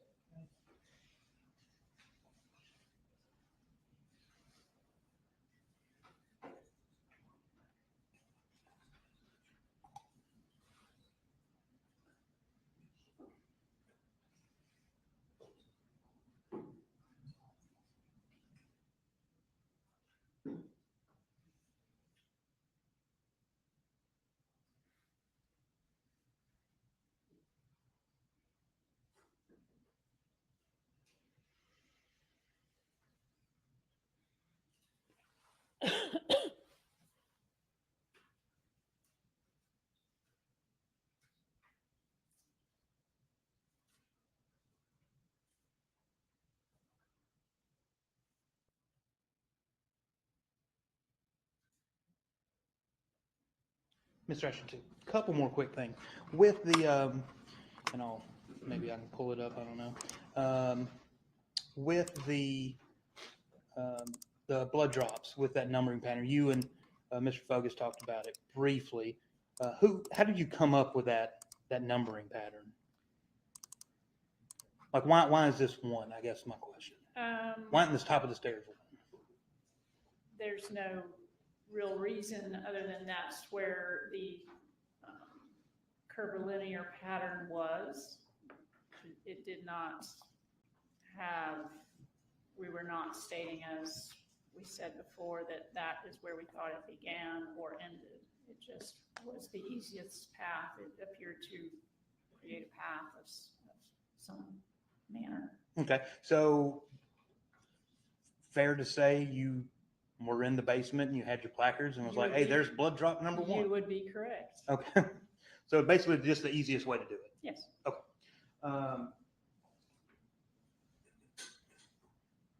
So now you've been, I know you were relatively new when you first started. Now you've been doing this, what, another 6 years? Yes. Learned a lot more, Whole lot more. gotten a lot better. Yes. Now, would it be reasonable, now, if you went out to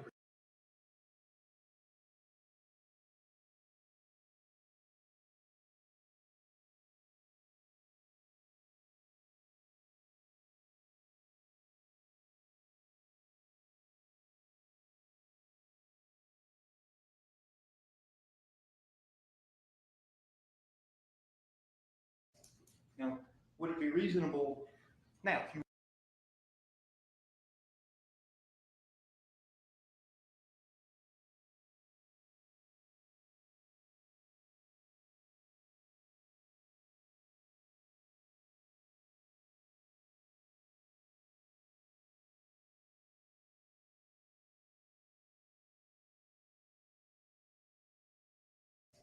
Now, would it be reasonable, now, if you went out to Purcell Lane, that you would have been swabbing all of those spots?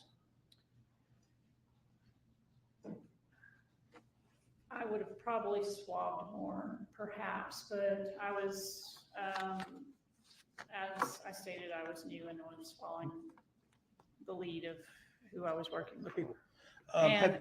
And there were, it was a large scene, so that was held for several days. Yeah, was it, because it was a large thing. There was a lot of people there, weren't there? Yes. While you were there, how many investigators do you think were there?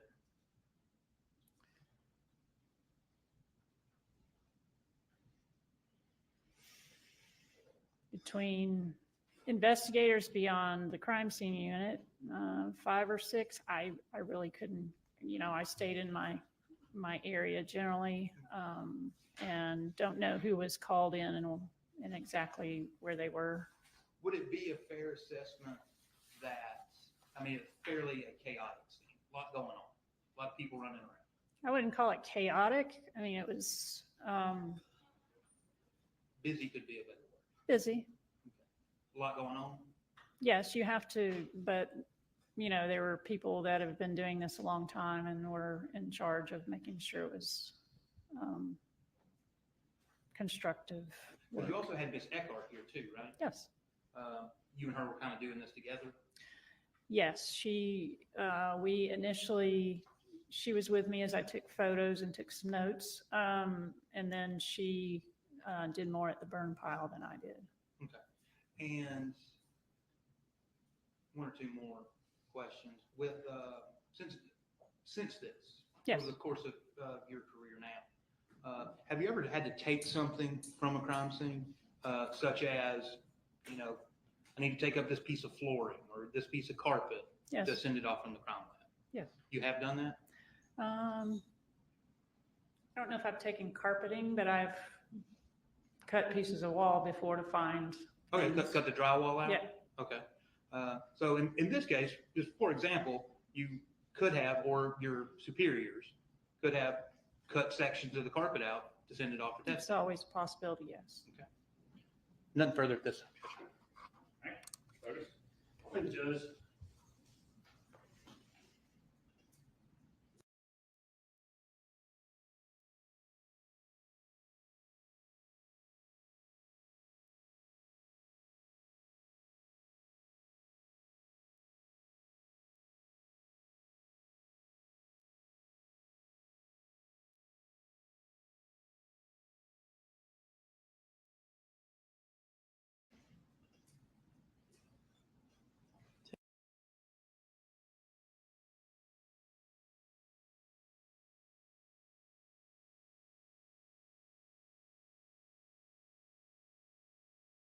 Technician Thrasher, let me just go back through some so we can get on the same page here.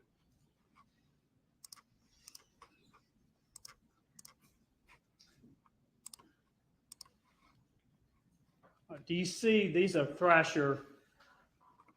We begin with 1 and we go all the way to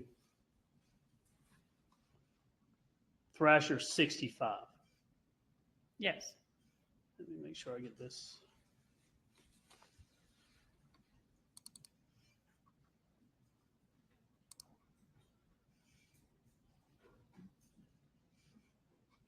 All right. All right, Thrasher 47.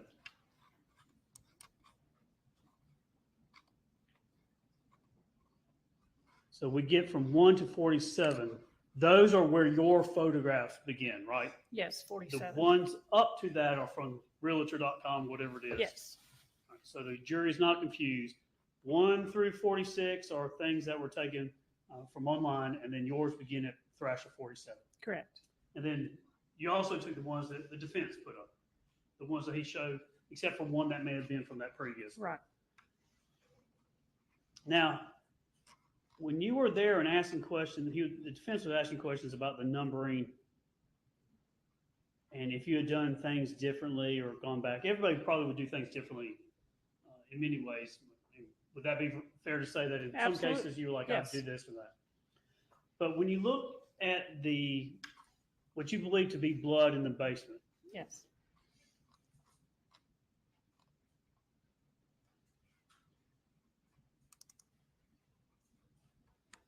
actually 251.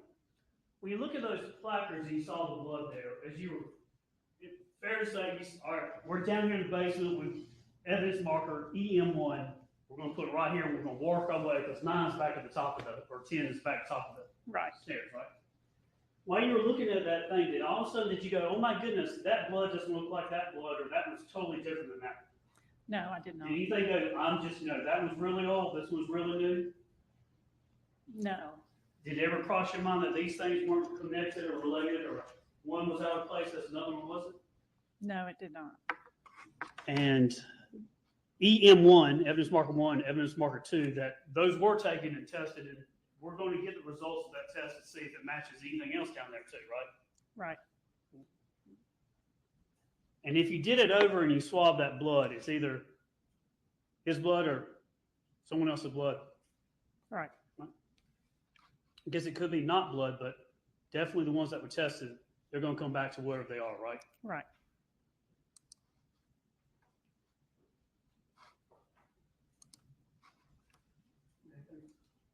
That's all I have, Jeff.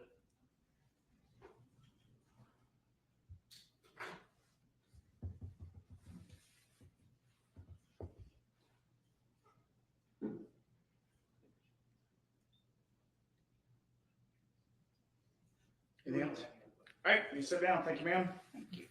You got a short witness, or you want to take a break? Longer with this. All right, let's take we'll try to keep the 5-minute recess to 10 minutes. And y'all can step out, use the other jury room. And I'm going to come down and mess with the mouse. So y'all can use it as a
motion stuff with the burn piles. He's gonna be a little long, just his alone. We also have about 4 or 5 other marshals. They did a sound test where they went and fired pork chops.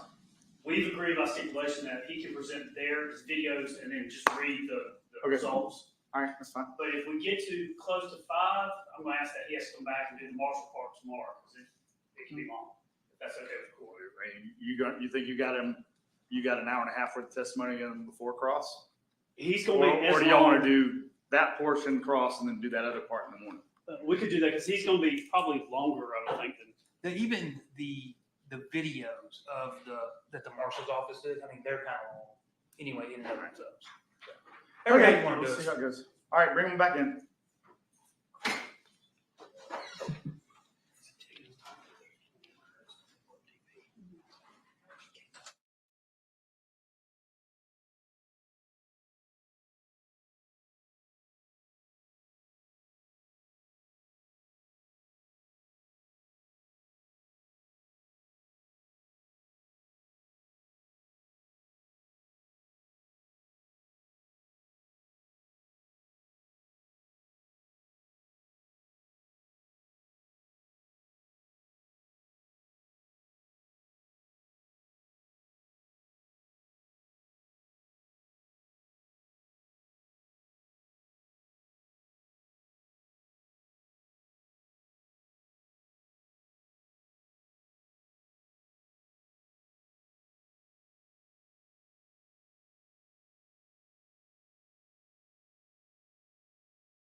All right, call your next witness.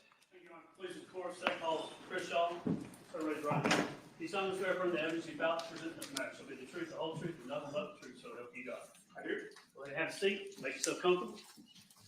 All right, I've replaced your cursor with a large magenta arrow. You're welcome.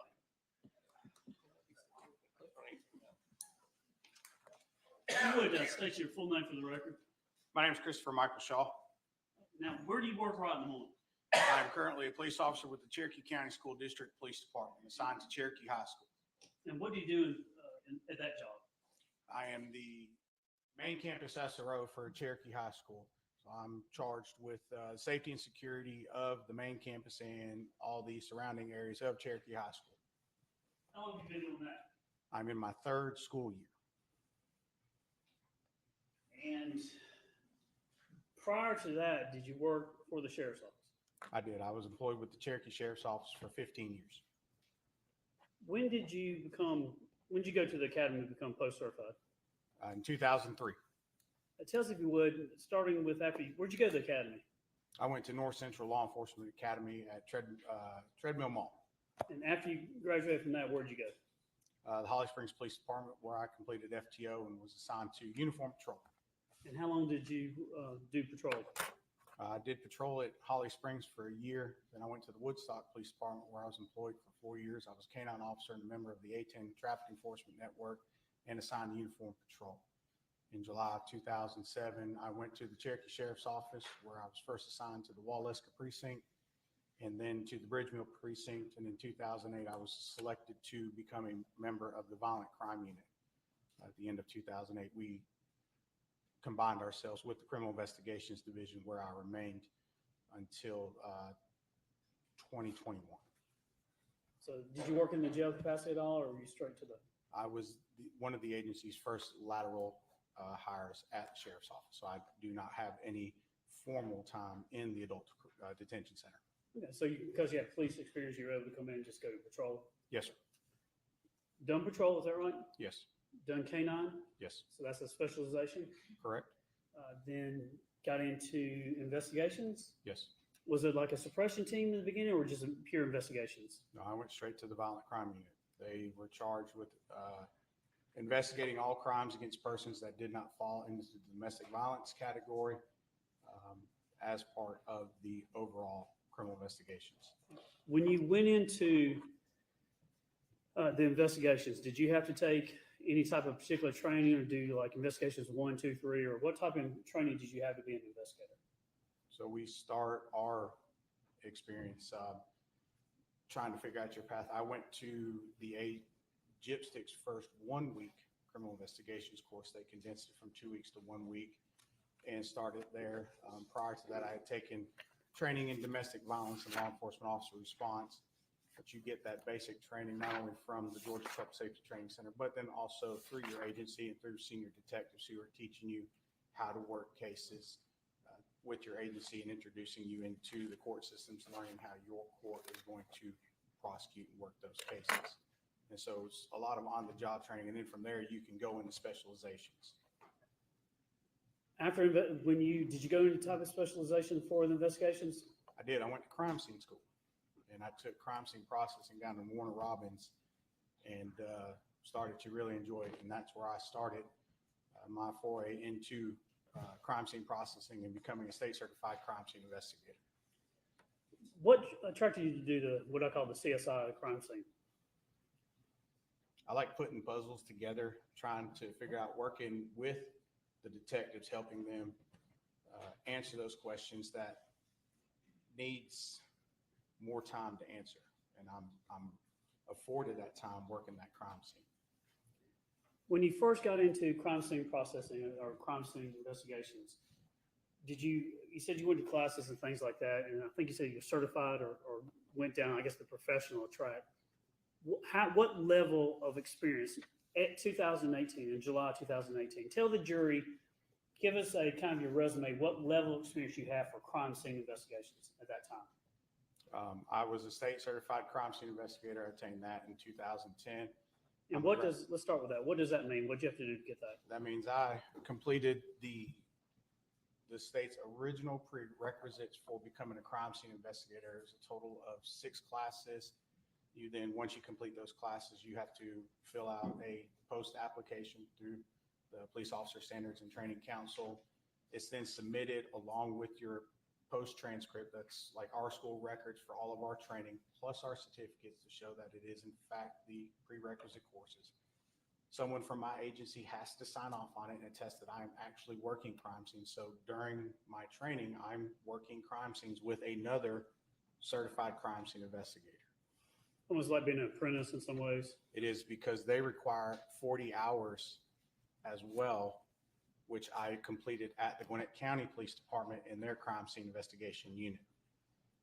So once I have all those hours, so right there is close to 300 hours just in basic formal training. That's not counting all the time that I'm working with another crime scene investigator, learning my craft. That's taking pictures, mapping crime scenes, that's looking at lots of latent prints, dusting for latent prints, and all that stuff that comes along with the types of investigations that we do here in Cherokee County. And so you complete that, the state sends you back a certificate saying, congratulations, you're now a state certified crime scene investigator.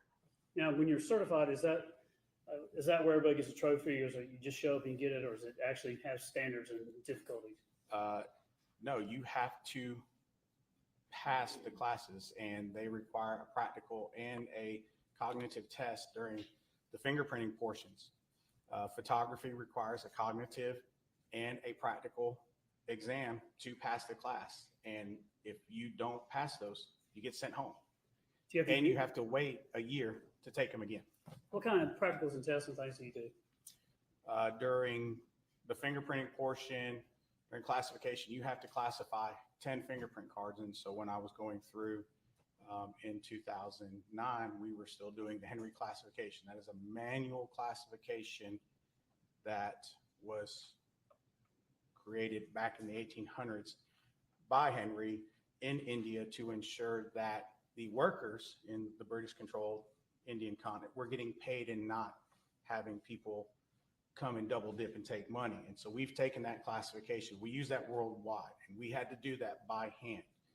And you have to get all 10 right. And if one's wrong, that's it.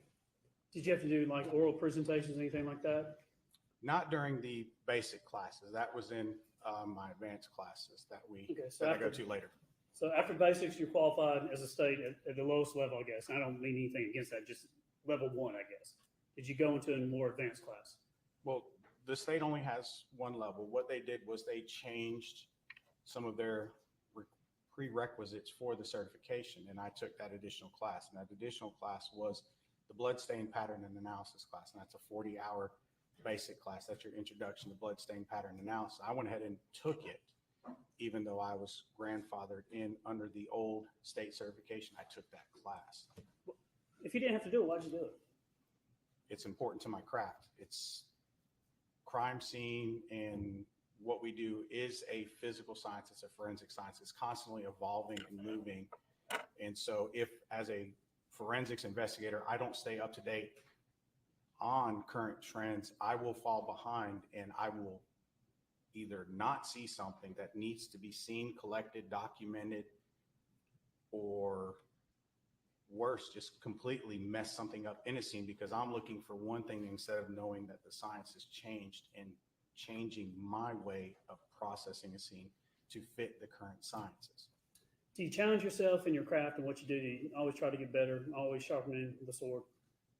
When I was running the unit, I read a lot of white pages because the science was changing so fast that I was constantly on the phone with my fellow colleagues going, hey, I ran into this. This is what I did, and I failed miserably in the lab. What are y'all doing? And so constantly bouncing ideas off my fellow crime scene investigators and being able to call them and going, hey, I'm running into this and I'm having difficulty. What do you think? And collaborating with other crime scene investigators to help collect this forensic evidence. At the time in 2018, were you teaching or educating other people how to do crime scene investigations? I was. In 2015, I had the opportunity to attend the National Forensics Academy at the University of Tennessee. I'm a graduate of session 39. That's another 400 hours of training over 10 weeks from people across the country who are experts in their fields. And this is photography, latent print development, mapping, human remains recovery, everything that we could possibly do. We got it in 10 weeks, and we got to train with people from all over the country. I did not get to participate in the international session, but we had people from as far away from Anchorage, North Dakota, Army CID. I got to train and collaborate with all these individuals. Did you make networks and have, work studies or peers that you, as you talked about, you could learn more from and bounce ideas off of? Yes, sir. Did you do any training locally for people, law enforcement and crime scene? We would host training at the sheriff's office, especially when we started to get new equipment. Our first one was we got our first Farris 3D scanner. We got that in 2015, the weekend before I reported to the National Forensics Academy. And then again, when we got our infrared cameras that they have at the sheriff's office, we were able to hold training on how to manipulate those new camera systems designed specifically for crime scene investigation. I want to turn your attention on July 5th of 2018, the date that you got involved in this case. Were you the lead crime scene investigator in this case? Yes, sir. Who all else was, first of all, 2511 Purcell Lane, about what time did you get out there?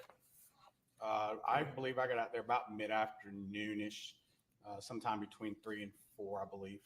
I got about 15:33 here on my notes, so about 3:30, give or Yes, take. sir. And when you got out there, what do you remember when you first arrived? So I remember we went down a long driveway. My deputies had parts of the driveway secured off. We had some detectives there, and I was just told, hey, we have a pile here to the left side of the house we need you to go look at. The detectives really didn't have a firm idea of what was going on at that moment. And I said, sure, we'll walk out there and see what we got. I did pull up some photographs that have already been admitted into evidence.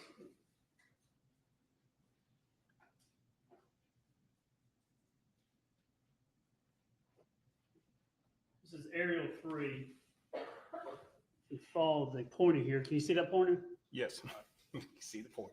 When you go up the driveway here, you're talking about you came up and then right here would be the garage and the house. Is that right? Yes, sir. And then the burn pile was back over here in the woods over here. Yes.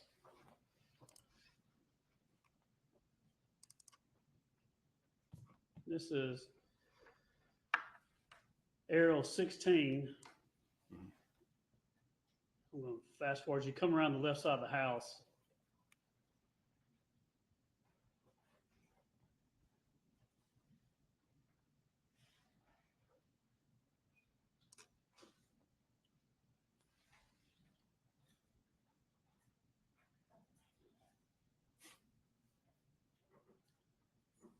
And what I can do is I'm going to fast forward just to the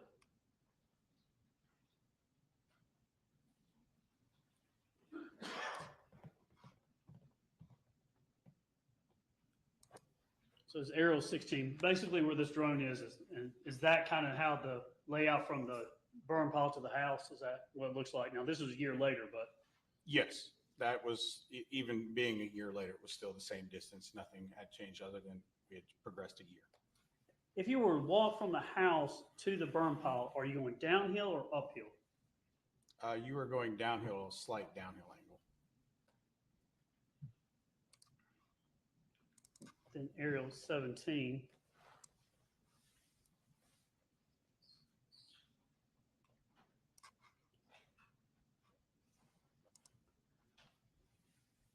You got the doors on the left, the ones I'm calling the American doors, to the right, the French doors, and then as this keeps turning to the right, the burn pile would be back down that way. Is that right? Yes, sir.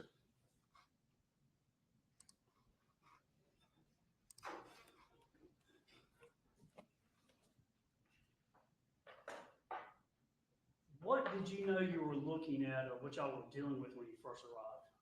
I know it changes at some point, but when you first get there, what's going on? So when I walk up to what we called the pile, we have this burn pit. I can still feel heat radiating off of it, and I can see what appears to be a set of skeletal remains sitting on top of this pile. There appears to be construction debris and all this other miscellaneous garbage in this pile, but it's very clear to me that I was looking at a set of skeletal remains on the left side. I immediately got everybody to back out and then started to request additional assets as I'm starting to size up my scene and determine how I'm going to try and recover these remains in a forensic manner. When you were first called out, were you respond to a person in need of help, or what was the call? It was a death investigation that they were not sure of what they had. When you get out there, do you remember the temperature of the taken from the burn pile when you got out there? I know it was initially warm off me, so one of the things that I did request was have one of the fire investigators someone come out with thermal to give me a temperature. When they were finally able to get out there, it was still over 200 degrees Fahrenheit, with daylight still up at that time. So still hot. Still hot. You back everybody out, then what happens from there? I requested through my chain of command to contact the GBI and the forensic anthropologist, Dr. Alice Gooding, to get her to come out and assist us with recovering this set of skeletal remains. And why did you call Dr. Gooding? What was about her that made you call her? Well, one, she's the state forensic anthropologist. This is definitely well inside her wheelhouse. And two, I'd never done this outside of a training environment. I did not know what I had. I know I had a set of skeletal remains on a pile. It was radiating heat at over 200 degrees. I don't know how this person got there, how they got to the state. And I'm not so far in my ego to go, I can do this on my own without calling experts who I know are going to, one, help teach me how to properly document this, but to ensure that we properly document and collect this entire set of remains. And for me, that's important because that person has a family. I want to make sure we're doing our absolute best to ensure that we do this correct, because we only have one chance to do this. And so if I can call help and that help is here in our state, I'm going to use it. Have you ever had a crime scene like this before? I'd never worked a crime scene like this. I have burned 2 self-immolations in my career, and that is suicide by fire. I have worked those, but never one to this scope where I have both fire and skeletonized remains in an area that I know I need to properly document and recover. Did you know of Dr. Gooding, a reputation or anything, or what was it about her that made you know that she does this type of stuff? So through our crime scene community, we knew that Dr. Gooding, one, was in charge of the crime scene work at KSU. She's the lead instructor down there. She has been going in with the Georgia Public Safety Training Center and starting to teach similar classes that students would get at the NFA here at the local level for our local crime scene investigators. And a lot of the classes that she had been teaching and that we have been pushing are scattered recovery remains and what we call buried recovery remains. She was able to teach those classes at the Georgia Public Safety Training Center down in Monroe County.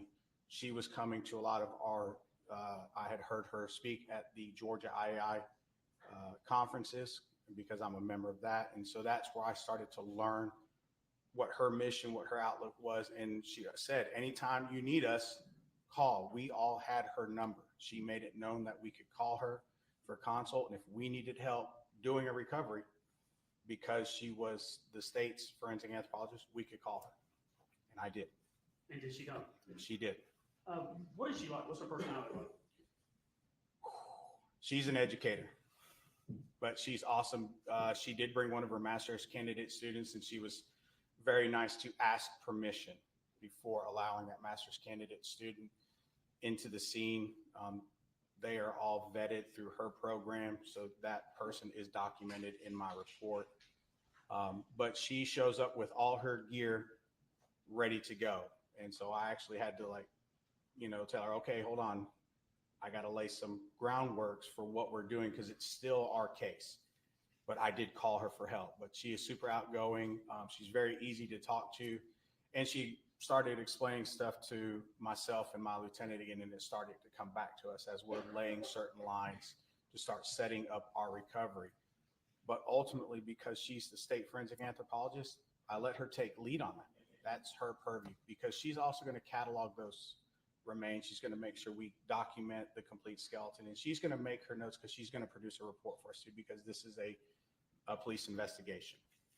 Growing up, I like to watch things like Indiana Jones, and when they would go to a site and they would be systematic and have little brushes, little picks, and things like that. How would you describe Dr. Gooding's system as she would get in and start doing stuff? What was that like? Exactly the way I was taught at the National Forensics Academy, because she helped teach up there, and that we do use brushes. What you do see in that is actually real. Had this been a buried, we would have had a 5-gallon bucket. It would have taken several hours to do this, but we have our lines laid and everything's broken down into grids, and we don't move from one grid to another until she says it's clear and she's got her catalog going. And so it's very systematic. It's fast, but it's slow, where we can make sure we're accurately documenting everything. She would take the burn pit. Did she divide it into 4 quadrants or 4 sections? Yes. And how would you rope it off, or what were we going to see in the photographs? So what we do is we start to lay what we call a datum line. That's our north-south line. So you're going to see orange string, and you're going to see it broken into quadrants, and you're going to see arrows indicating north. And what we're doing is we're trying to express in 2 dimensions something that is 3-dimensional. So when we attack a scene like this, we're looking at it on 3 axes. We're looking at it from length, from width, but we also want to show height and depth. That way we can explain how far down certain remains are. And it's more defined when we're actually in a vault recovering from the ground. But we still do it on a scattered because we want to show how far or how close something is in relation to the central mass, if you will. So if we have a large mass in the center, we're going to say that's the center, and then we're going to measure out and say our furthest point is 6 feet down and 8 feet across. And if I can show you that in 3 dimensions on a picture, it makes it easier than just reading off numbers. And so that's why we lay these lines. We also split it into quadrants to make it easier for us to tackle a large scene so that we don't forget anything. What kind of tools or things did you use to do this? Did she bring anything? that She y'all brought didn't all have? her tools, but sifters, buckets, garden trowel, stuff you would find in the gardening center of any Home Depot, Lowe's, or Walmart. That's what we use. Now they're all clean and sterile, and she brings them with her. But it's common tools that you would recognize, except for our sifter. Our sifter is waist level. Each forensics expert builds theirs to meet their needs. Let's look at some of these photographs here. I'm going to tender into evidence. It's Shaw 1 through 281. Investigator, did you have an opportunity to meet with us and go through all these pictures, the videos and everything? Yes, sir. And were they fair and accurate photographs of what was done at the scene and other things in this case? Yes, sir. So just at this time, my tendered evidence states exhibits, but it's Shaw 1 through Shaw 281. All right. Objection? No. All right. You admit it?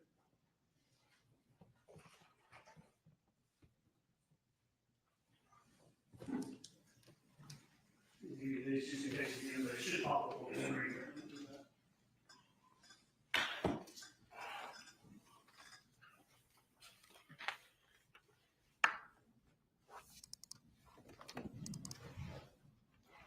Judge, may we turn down the lights a little bit for these? Would that be okay?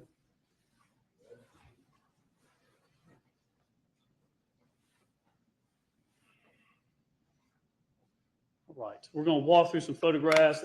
I may call them States 1 or Shaw 1 or 1, but all these photographs are going to have your name and a number. So Shaw 1, what do we have here? So with this first series of photographs, all I'm doing is taking overall photographs outside of the crime scene tape. As you look at 1, as you look at the photograph, there's a pine tree to the right, and is that the beginning of the burn pile? So this oak right an oak? here, that is Okay.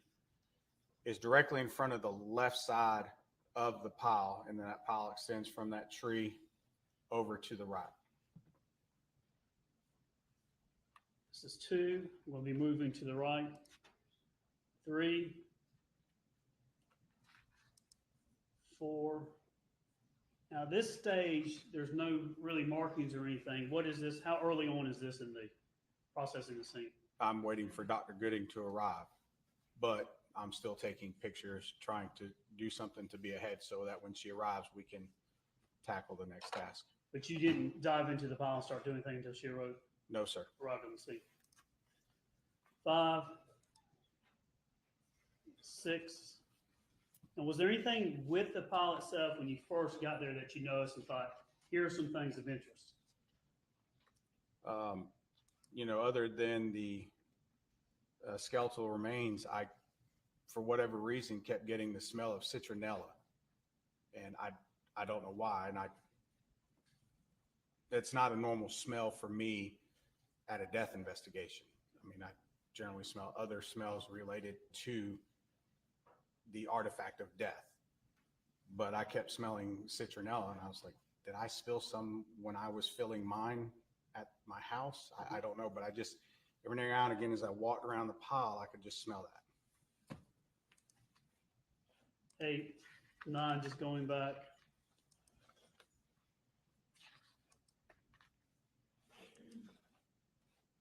Now, 13, this is looking from one side of the pile, and you said it was still hot to the touch. Was it on one side or certain parts of it that were that way? So I didn't walk all the way around. When I got close to it, most was just stick my hand. I was like, that's still radiating some pretty good heat. And I own firefighter rated boots because I do sometimes have to go into arson scenes. And I wasn't willing to walk close to that in those boots. I was like, let me see what the actual temperature is. One, I wanted it to be safe. And two, I needed to document it because it was still radiating quite a bit of heat for this condition. And how can you compare that? How hot is that? If it's over 200 degrees. We boil water at 212. We can get scalding burns, I believe, between 110 and 160. That's hot enough for me to go, I'm not willing to melt polyester to my skin, and I'm not willing to risk the firefighter rating of these boots. We get an expert out here, see what the temperature is, and see how long we need to wait before we can actually work. Shaw 14, as I zoom in, what did you notice first when you got to the So this one, I'm on the left side and I'm shooting over. I can see what appears to be part of a hand. At the time, what I think is a hand. I see what appears to be part of the rib cage, and I'm starting to orient myself. I see parts of different degrees of what I believe are temperature variations. So when we look at something, we say clothing initially blocks heat, it won't burn evenly. That's what I'm seeing in my head, and I'm trying to figure this out, but I see that it's compact too. And I'm like, okay, is this someone who's fallen over? Because I don't see what we would traditionally think of as a full skeleton of a human being. So did someone fall over? Did someone experience some sort of issue that caused them to fall here? All these are running through my head as I'm taking these pictures, trying to process this and think of next steps to go. How am I going to document this, and what am I going to look for? And at this time, you didn't know anything about a bullet in the ribs or anything like that? No, sir. 15, 16, 17. Now we're getting on to 18. And who do we have in this picture and what's going on? So these are the start of the forensic anthropology examination. So we're marking flags, and you start to see wooden stakes go down for our datum lines. And then we have master's candidates and the deputy coroners in helping to rake and clear while we're taking pictures. And as you look at the exhibit, Shaw 18, the photograph, I've got the cursor here. It appears that on the right side, there's an angle or it slopes down or goes downhill to the left. Is that right? Yes.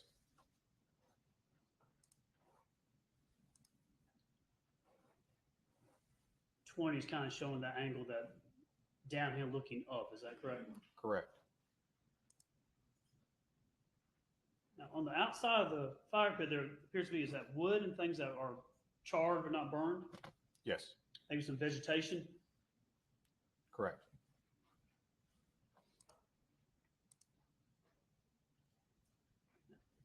'23, we start to get markers. Now the A, I know that's going to be renumbered at some point, but what are we doing here in 24? What's this showing? We are starting to build our quadrants. So we're laying down our north-south line and our east-west. We're also, we have angle indicators on those lines so that if we need to run a tape measure across at one point, we can see what that angle is at that measurement point. So we run the lines and then run the tape. We have our 4 quadrants, but the lines aren't completely square, and we keep it within our boundaries of where we see evidentiary goodies. And we're going to get into this, but I believe quadrant, it goes top on the right side, A, B, C, D, kind of going in this direction, clockwise. Yes, I believe we went clockwise that night.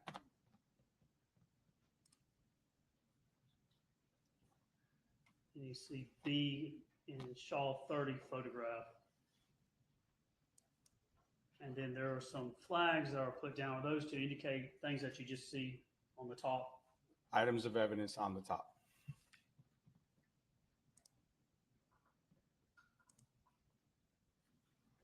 Here shows the Shaw 32 shows the 4 quadrants. Correct. So if this is A, B, C, D, and most of the evidence, the remains were found in A and B. Is that In A and B.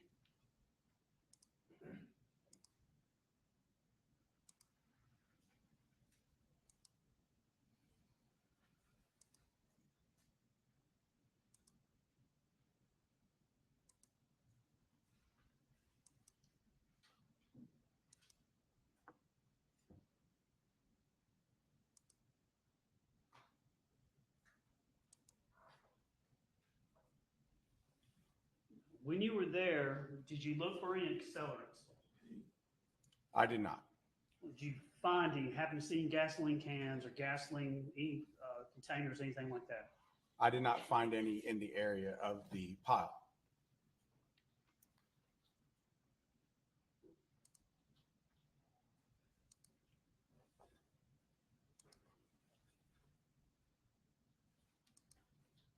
Was there various items, different things, wood, fencing, bottles, cans, trash, all kinds of different items in this fire pit? There was, yes, sir.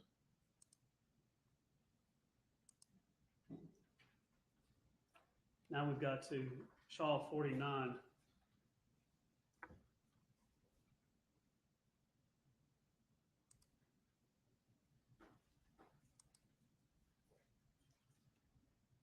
Again, with Shaw 51, we're going to go into, tell us again, how would you attack each to remove things and collect things? What would you actually do? Did you use a shovel, hands?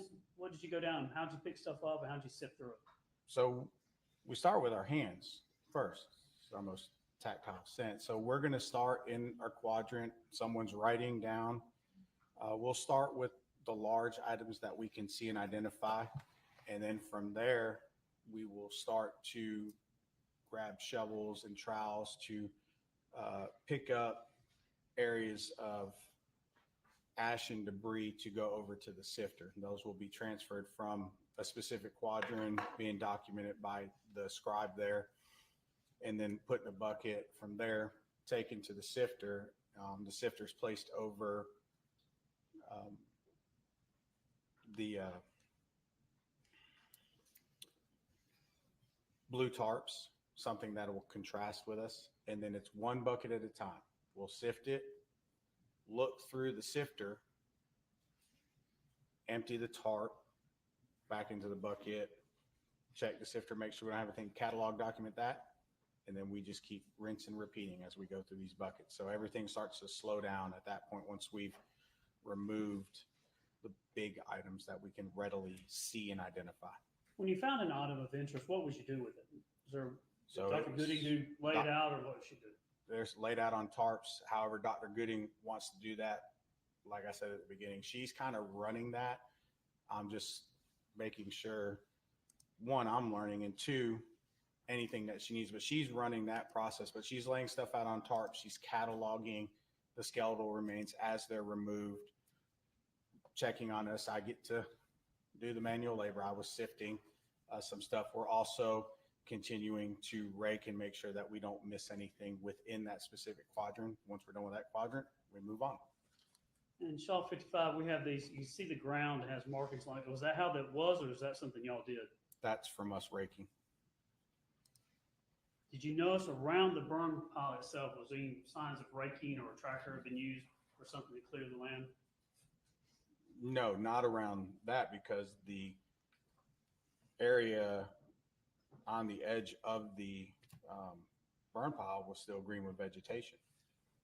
But did you see that there was evidence that a tractor or RTV was in that area? Not during this point of the investigation.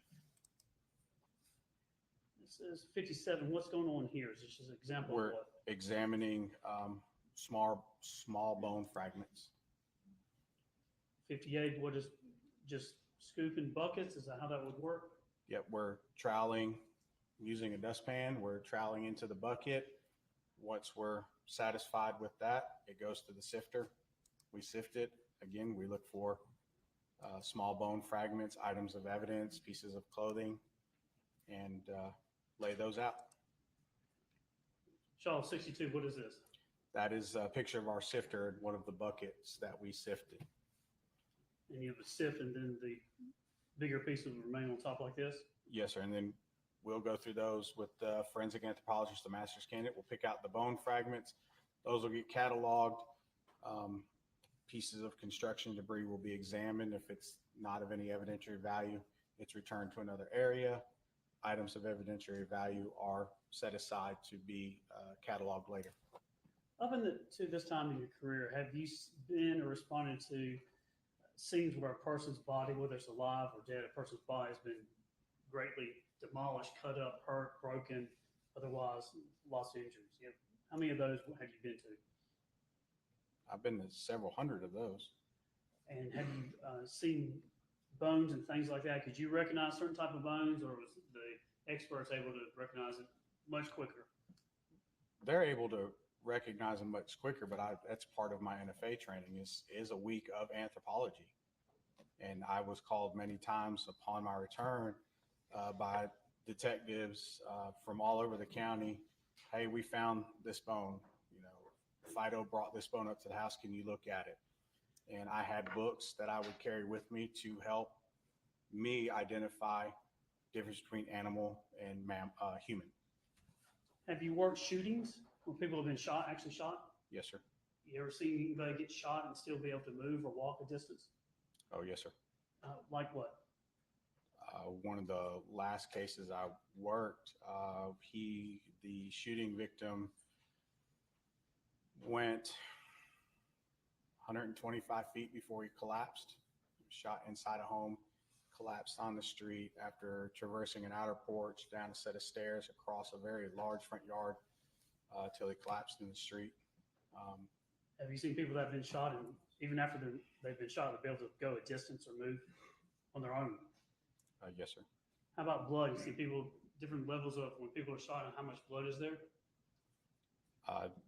That depends on the projectile type, where the person was shot.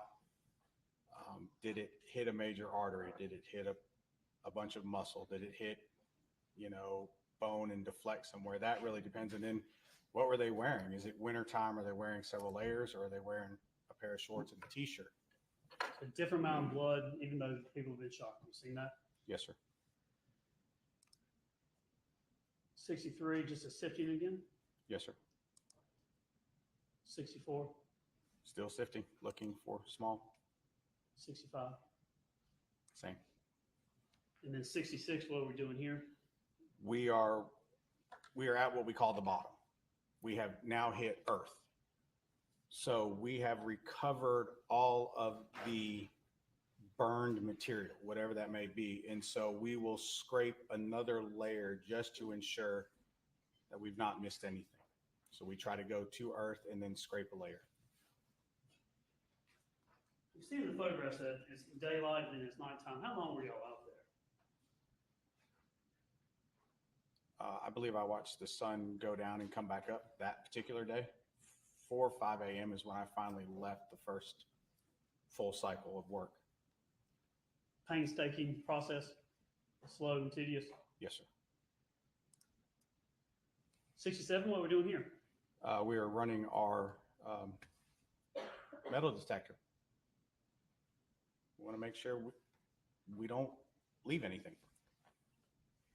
Did you find any blood at the scene out on the burn pile? No, sir.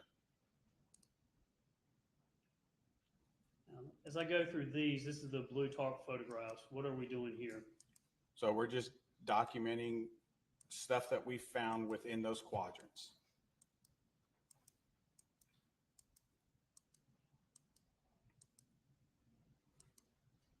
Now we'll get into these. What are this Shaw 83? What are these photographs of? These are photographs of the skeletal remains that were recovered.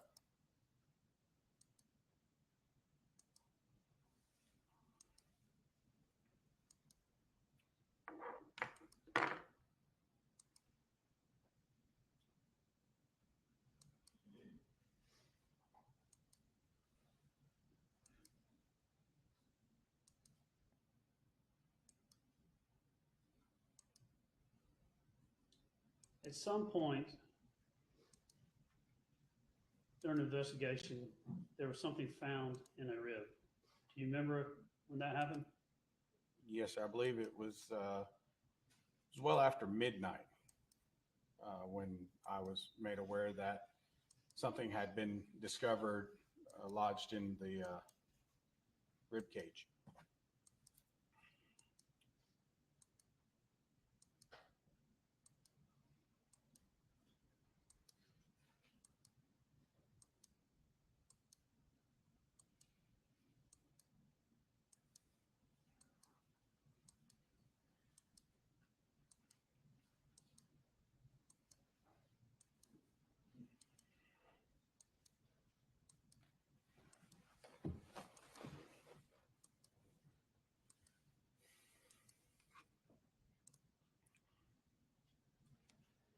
One 38. Did you remember how it was described by people at the scene, what was found, how they refer to it as?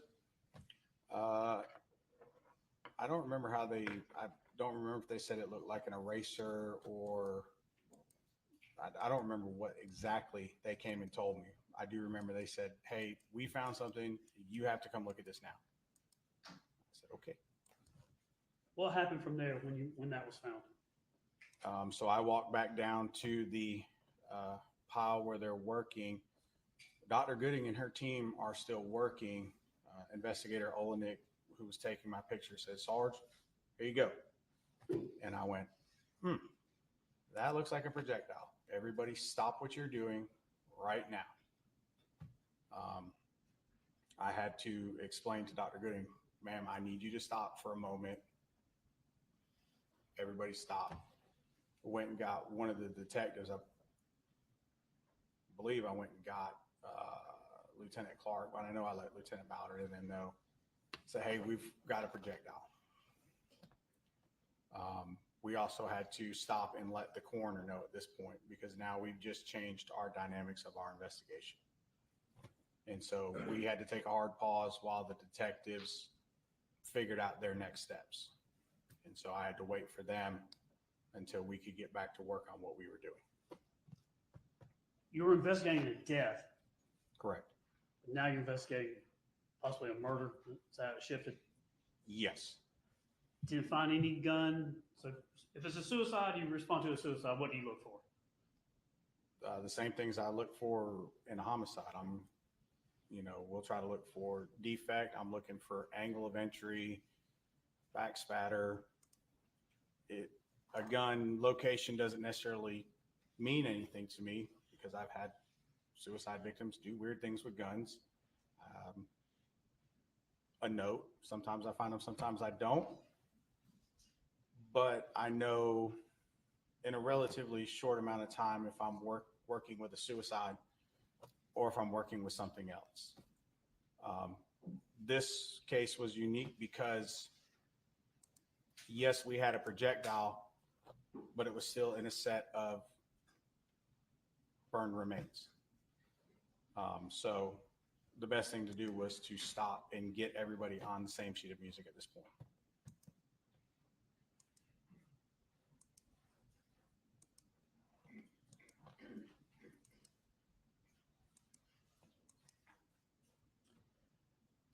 Shaw 166. What do you remember finding this? Yes, Seeing this? I remember seeing that.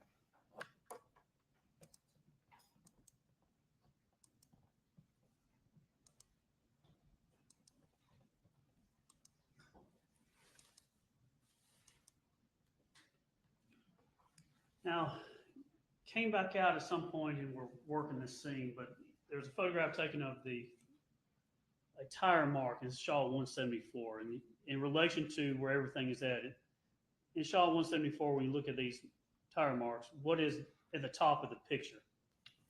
That's the pond they have on their property in between the main house and their pastures and their barn out to the far right.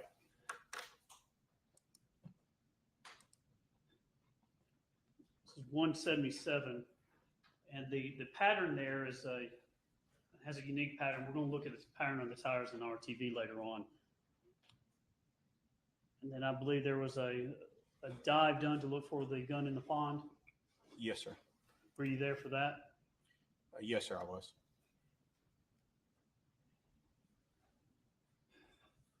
After you were worked the burn pile, you actually did some other things while you were at the scene. So were you able to go home on, so July 5th, Thursday, you probably worked into Friday morning, July 6th. Did you able to go get some sleep or come back, or what'd you do? I think there was 2 or 3 hours where I was released and then came back When you came Friday, finished the pile. Cherokee Fire Search and Rescue was in the pond. We completely sifted the pile. We also did line searches of the area behind the pile, while the detectives were inside the house doing their searches. 178, let me look at someone.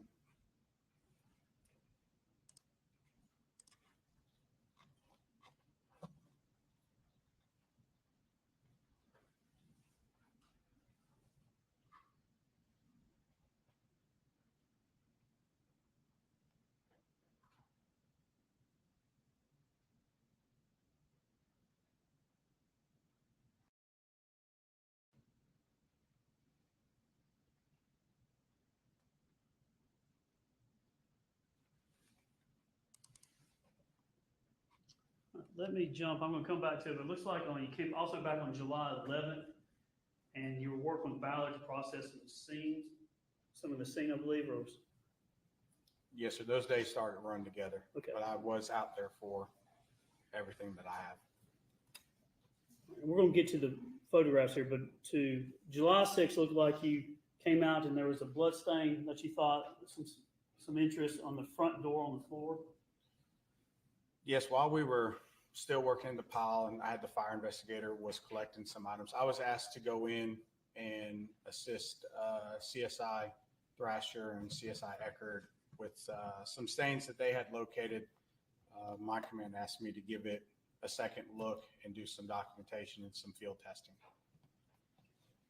And then there was one stain, there was actually a window, and there's 4 things that you looked at, but looks like you field tested the stain positions number 1 and 3. Do you remember doing that? Yes. And then I guess they were tested for mammalian blood using a OBITS test? Hexagon OBTIS test. OBTIS, yes, okay. And did stain number 1, was that positive for blood, mammalian blood? I believe that one was, yes. And this test that you use, what is it, and what is the OBTIS test? And so it's what we call a field presumptive test that we can do at a scene to see if a stain that we're looking at, one, is blood, and if it is blood, if it's mammalian blood. So we'll use these at a scene to eliminate certain stains and then prioritize collection of other stains. And then you also, on the 6th, I believe, found a deer camera near the burn pile? Yes, while we were doing our walks, I saw a trail cam sitting on a trail leading behind the pile to the left down a well-worn path, and it was walking a ranch fence. What do you mean by that? The post fence with the wire to keep cattle or horses separate. I call it a ranch fence. And did you collect that and the SIM card and things like that from the camera? Yes, I did. I believe on July 11th of 2018, you came back again, and this is when you were helping. Well, I guess this was at the sheriff's office. Y'all took some items back, and you helped Lieutenant Ballard process the shirt that we're looking at. Yes. I think the shirt was originally found in the house as we're looking at Shaw 178. Is this that maroon shirt that we're talking about? It is.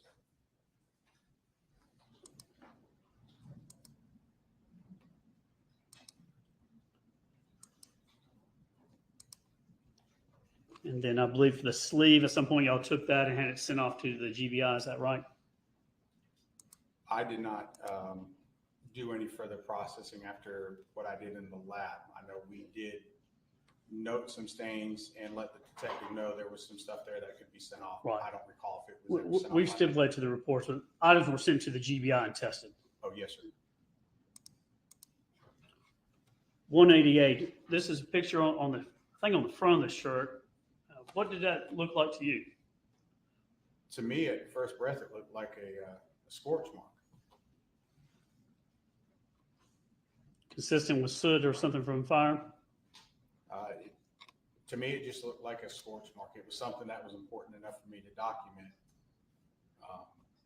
So I wanted to make sure that my case detective knew, hey, this is here. Right. And then there was a OBTI test done on the shirt for blood. And what is this? It looks like a protein test, but tell us what this is. This is and this was done at the house. This is in our lab. So what you see is the testing vessel of the hexagon test. It uses a cotton swab and a liquid in the test kit. You will swab the suspected blood stain, collect that on that swab, and then you'll clip it off into the fluid. It's a phenolphthalein style solution. Give it a good shake, count, and then you'll break off an end. You'll pour it into the area marked S, it's that trough, and then you wait. And so the first line you'll see is the control. That tells you, hey, the test is working correctly. The second line, the T, that's your positive for mammalian blood. So the control C and then T here. And then some shoes were taken from the house, 2 pair of Nike shoes. Is that right? And that's what we have That's here. correct.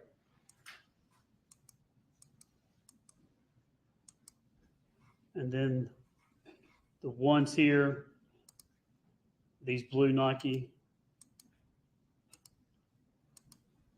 And did y'all notice things on these? I saw what appeared to be some suspected blood stains on the shoes that I wanted to test. And is that what this OBTI test is here? Yes, we did one at the scene, and then we did some more follow-up in the lab.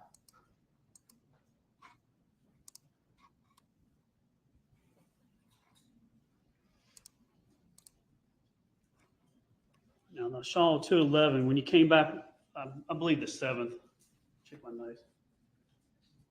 The 6th, the next day, so July 6th. This is the front door here, so as we're standing here looking towards the kitchen table area, we're talking about this area on the floor here, is that right? Yes.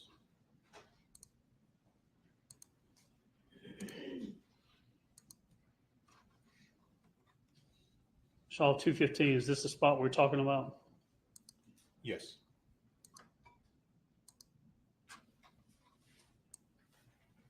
That was 1, and that was tested positive for blood.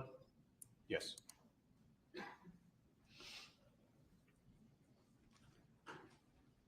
Again, going back, I believe the 11th, y'all bring evidence back to the sheriff's office, and we're going to be processing some evidence here. Where is this actually at the sheriff's office? So this is at our headquarters building in the old section of our jail at 498 Chapman Drive. We have the bottom section, which was our old staff dining, that we converted into our lab. Again, the shirt.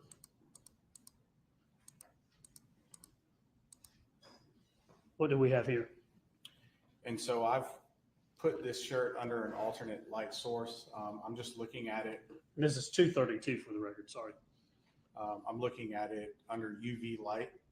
UV blood is the only liquid in the body that doesn't fluoresce under UV light. It's going to turn brown. All I'm using this for is to help locate and verify what I'm seeing in the natural light is a location that I need to pay attention with when I take pictures or do any field presumptive testing. And brought the shoes back too. Yes. And then you and Lieutenant Ballard processed I believe the RTV, is that right? Yes, sir. And swabs were taken from, looks like the RTV, the L2 shifter, the shifter up here on the steering wheel, I believe, swab was taken from their GBI item 25B, and that was taken and sent off to the GBI. Is that correct? That is correct.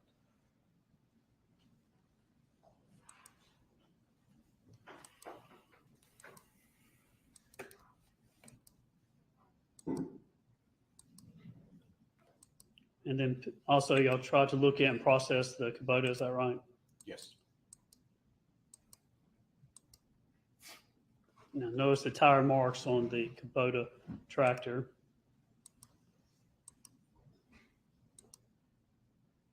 Now this type of tractor, is it one of those kind of easy to drive? You press forward, it goes forward, press back, it goes backwards? I don't know anything about the operation of the tractor, but I know this one is not one of the models I'm used to where you have to run the handle up on the top side and engage the brake. But as far as the movement, I'm not familiar with it. But you see the pedals here on the right. Yes, sir. This says Shaw 264. What do we see here? So we're looking at a chemoluminescence reaction with the application of Blue Star onto the hood of the tractor closest to the fuel filling station. Looks like something in 264 is blue here as I point to it, and blue below it here. What is that? And there's some blue over here. And that's an indication of blood. Could it be something else? There are instances of false positives with Blue Star. However, when we see those, we'll see those pop like fireworks and then fade away very quickly. Blue Star lasts longer in its chemoluminescence than the other chemoluminescence that we would use. And so not only is it glowing, but you can see where it's attached itself to any trails of blood as it runs. So we know this to not be a false positive. It's an indicator that there could potentially be blood there. Is your reputation as a crime scene investigator, is it important to you? It's very important to me. If somebody, not that they would do this, but if someone is there and just says, take a fast picture of this or something like that, are you going to let anybody tell you how to process evidence? Not on my case, no, sir. No, you're not going to just, if it pops real fast, get a real quick picture, are you? No, sir.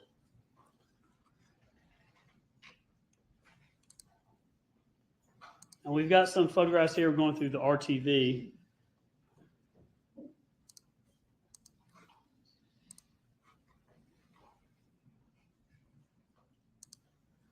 Now, as we get into, this is 268, we'll get into things here. We're going to try to do something.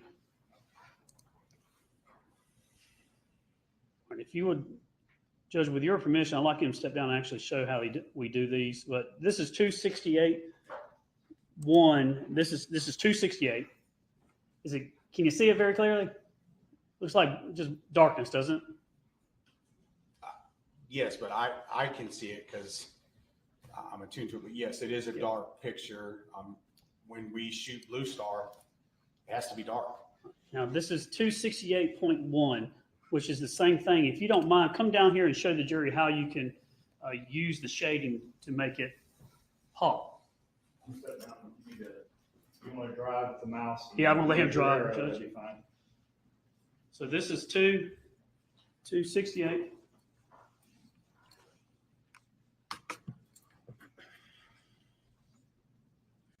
So inside Windows 11, they basically have a free version of Lightroom, which is what I used at the sheriff's office. And so for pictures where we want to do some basic lighting adjustment, if we're shooting in an alter light, we can come over here to the adjustment side.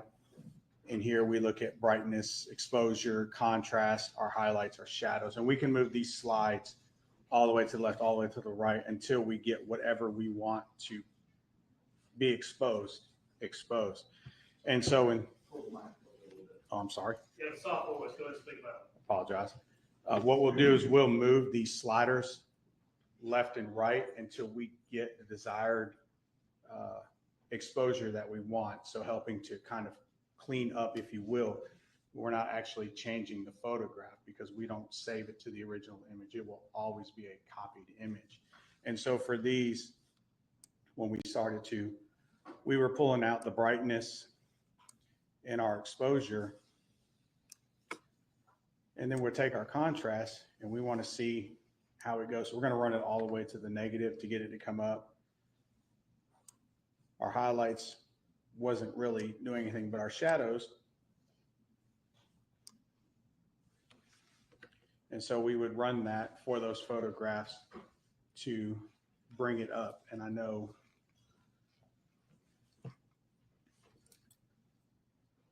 your screen, you can't really see it, but there is Try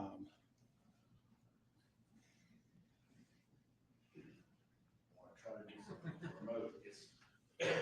My screen looks completely different.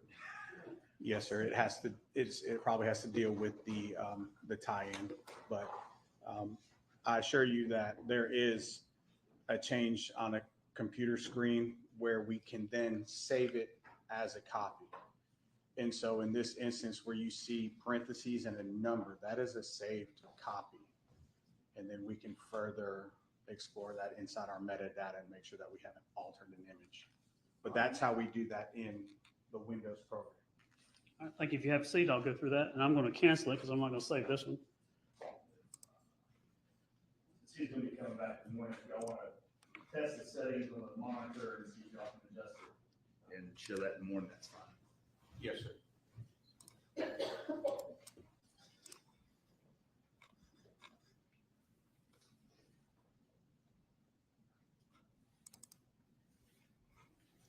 So 268, and then before trial, you were able to get with one of our investigators and adjust it. Is that right? That is correct. So this is 268.1, which is the adjusted. And what do we see here? The chemoluminescent reaction of the blue star on the towel that we located in the back of the RTV. And what is that indication of what it could be, possibly be? An indicator of possibility of blood. 269, what do we see here at the bottom? Chemoluminescence reaction. And 269.1 with the adjustment, same thing? Same thing. 270, kind of right here. 270.1, is that adjusted? Yes, sir. So let's see if the, so this is 270, and you just adjust the light. Is that what you would do? Yes. So as I go with brightness to the left, it gets dark, but if I zoom over, you actually can see it. Yes, sir. And then, so it takes a dark picture when blue star on you, you're better able to actually see it pop. Is that right? We're able to see the chemoluminescence reaction.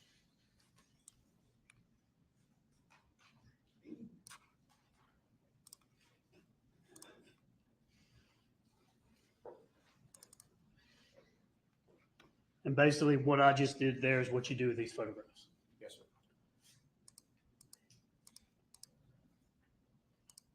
270, 270.1, same thing, adjusted, unadjusted, adjusted. Correct. 271, 271.1, 272, 272.1, 73.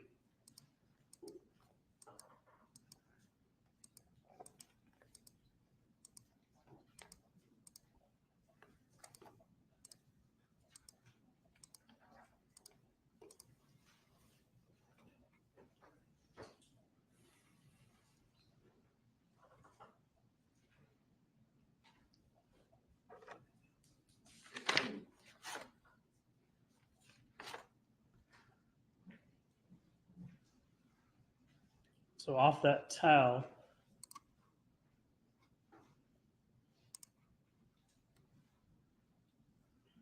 he has some illumination from Blue Star.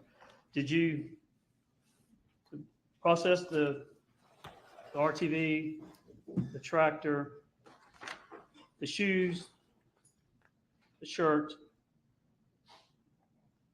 the floor in the house,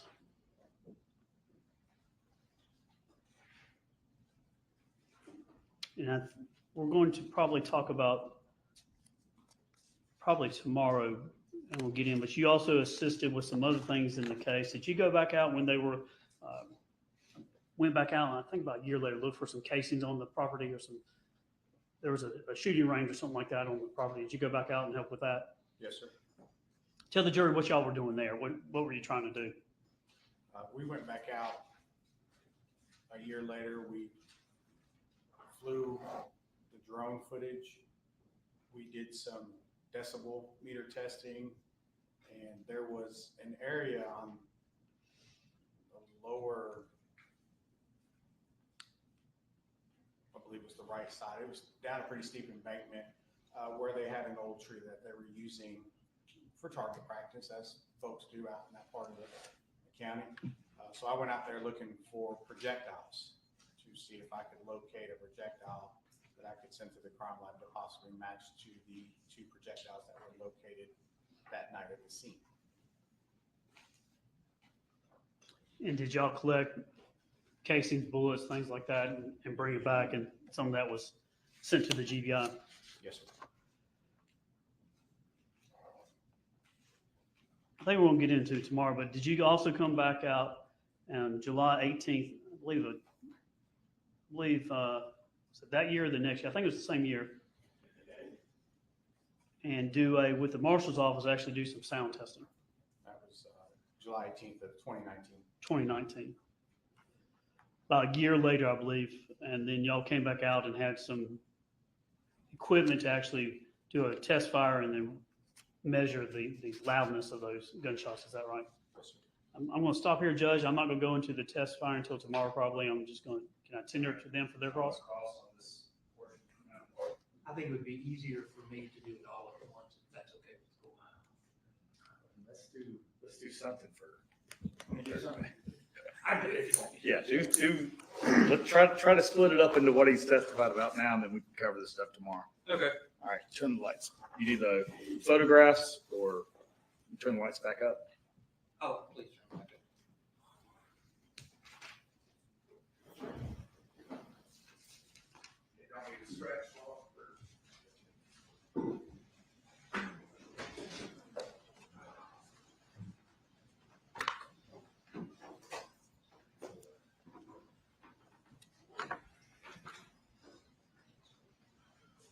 Do a 24/7 any kind of workout.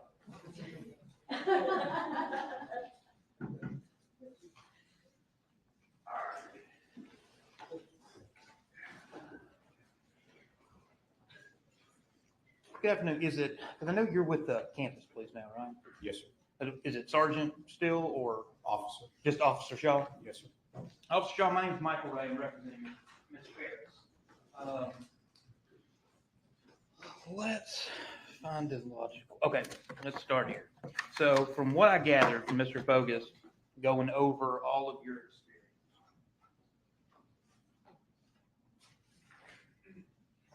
was you're state certified in crime scene investigation, right? Yes, sir. You also attended the National Forensic Academy. Yes, sir. And at this point, on July the 5th, 2018, you were the lead crime scene investigator at the Purcell Lane House. Yes, sir. Okay. So in terms of crime scene investigation, the buck stops with you. Right? Yes, sir. So, and then the person above you would have been Lieutenant Ballard. Correct. Right.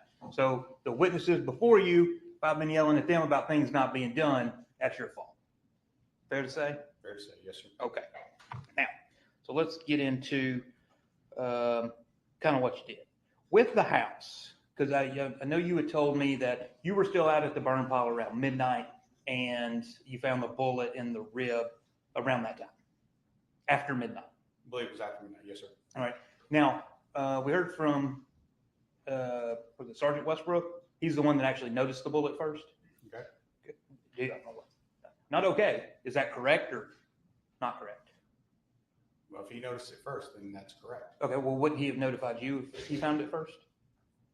I guess here's my question. Who found the bullet in the rib? I was notified by Investigator Olenek. Investigator who? Olenek. Who was Olenek. taking pictures. Yes, sir. Okay. All right. So he told you, and then that's when you would have called Lieutenant Ballard.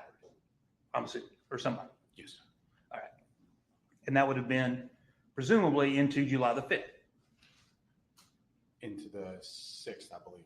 We were out there on the 5th. Oh, yeah, you came on the 5th, so it would have went to the 6th, yes. All right. Okay. And you left at some point because you came back on the 6th. Yes. How did, because this is your crime scene, right? Mhm. How was the crime scene secured overnight? Because I'm assuming not everybody stayed out there all night long. That is correct. So my crime scene vehicle stayed out there. The sheriff's office, we stationed deputies at the entry point onto the property with the crime scene log. Okay, with the crime scene log on 24 hours a day. Yes, sir. Okay.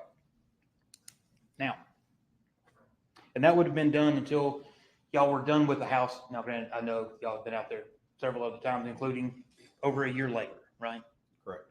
So, but during that relevant portion of time, law enforcement was there the entire time. Yes, sir. Okay. Now, setting up the grid, and I'm sorry, because of the way your direct was, so just going to kind of jump around, okay? So if you don't understand what I'm asking, just let me know. So you called Gooding to come out just because that's what she does, right? She's an anthropologist. Yes, sir. Okay. So she comes out and she's the one that sets up that grid along with, you and whoever else. Yes, sir. Okay. So she would have done that. How long was it from the time you saw the body, made the determination, got the approval that Dr. Gooding showed up? Probably about 2.5 hours. Okay. Is it during that period of time, because you testified earlier that the fire was so hot when you got there that you didn't feel comfortable working in it, right? Correct. All right. So did it cool off in that 2.5 hours to be a comfortable temperature for you to work in? Yes, sir. Okay. What temperature did you let the fire get down to before you started working?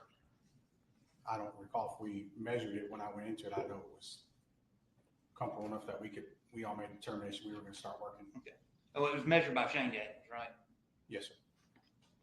With Cherokee Fire Investigator? Yes, sir. Okay.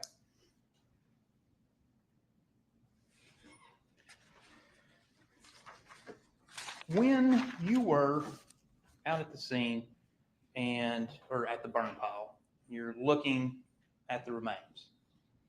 At any point, did you touch any of the remains? Did you disturb any of the remains? I did not. Did any of the other investigators, as far as you know, touch or disturb any of the remains? From the time I arrived on the scene, no one touched the remains until Dr. Gooding arrived. Okay. So if Dr. Gooding comes and testifies and she was like, this is where we found this, this is where we found this, this is where we found this, then that is where it was, at least when you got there. That is correct. Okay. Have you heard anything about anybody moving anything around prior to you getting I was not made aware of anything. there? Okay.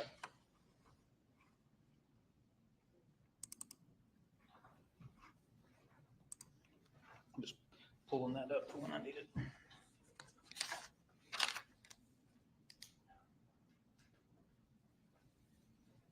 You had talked about this citronella smell and that you kept smelling around the burn pile, right? Yes, sir. Did anybody else, to your knowledge, ever say that? I didn't hear anybody say it, no, sir. It Okay. was my observation. Did you put it in your report? I believe it was in my report. Okay. You also you did note in your report that Shane Daniels had taken samples from the burn pile. Yes, sir. Okay. Do you know whether or not those were ever tested for any type of accelerant or anything? I believe they were sent off. Yes, sir. Okay. Did that come back that you're aware of? The results of that? I believe no accelerants came back. Okay. You also, or do you know that Ms. Farris, they tested her hands for accelerants and that she was negative for accelerants? Did you know that? If it was mentioned to me, then yes, but I know he did his fire investigator duties while at the scene. Okay. So best you know, there's no accelerants, right? Correct. Correct. All right. Now, well, I'll come back to that. You stated that there was, you observed no blood at the burn pile, correct? Correct. And that would be, let me pull this because this is a kind of a tricky picture.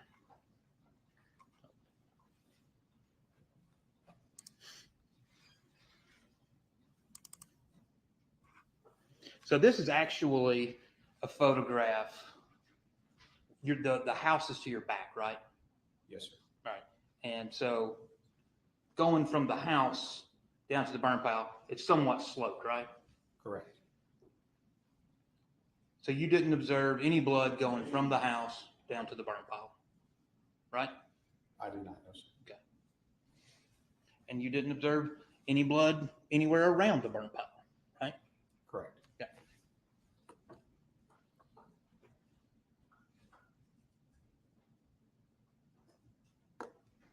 Number 150.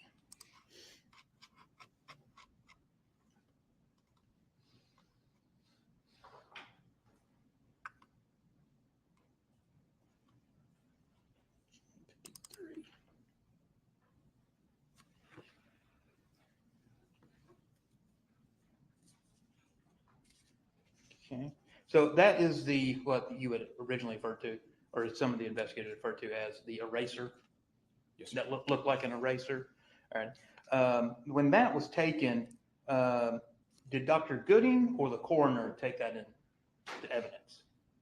The coroner took the remains into evidence. Okay, so Dr. Gooding got them from the pit, contained them somehow, and the coroner then took custody of it? The remains were cataloged in white disaster bags so that the coroner could seal those and take those with her. Okay.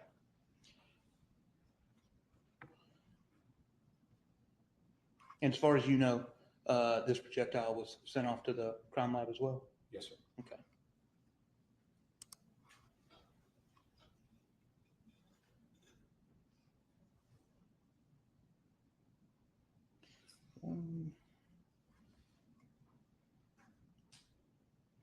Bear with me, this thing scrolls kind of fast. So going back to 174, Mr. Fogus had asked you about the tire pattern here, 174, 175, 176, 177. Any imprints or anything done on that? Or did you take any imprints of that, or did you just take photographs of it? What do you mean by imprints, sir?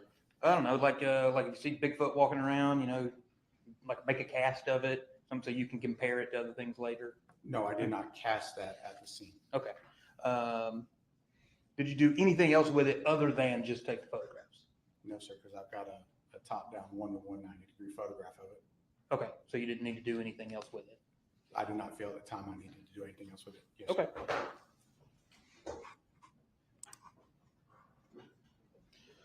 Just since it's the order of the photograph, so that'll just make it the least confusing. So this red shirt, I understand you did not find the red shirt, right? Correct. All right. Do you know where the red shirt was found? I know it was in the house, sir. Okay. You don't know where in the house? No, sir. Okay. Do you know where the blood, because this was 190, was your test of the blood? What location on the shirt did you use your test? You'll go back to the picture with the OB ABFO square. That's where we tested. Well, this one? No, sir. Go back one. Go back one. There. The big stain. Okay. This stain? Yes, sir. Okay. And I'm asking you because I don't know. Is that this stain? I'll flip between 186 and 187, okay? Is that the same stain? In the middle of the shirt? I believe it would be the same stain. Yes, sir. Okay. So if we go back to the whole shirt,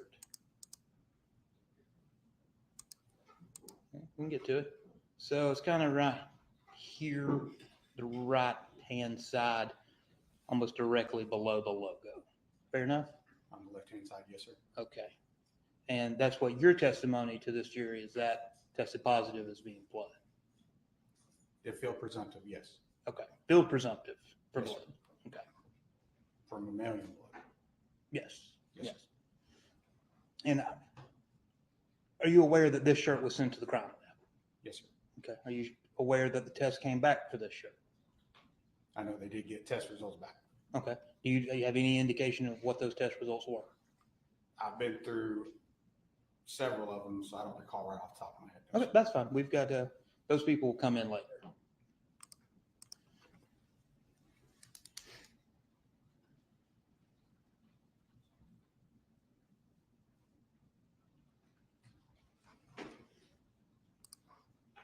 So the next thing with these shoes, I believe, didn't you try to do a test on these shoes and it was negative? One shoe did show negative and one did show positive. Okay.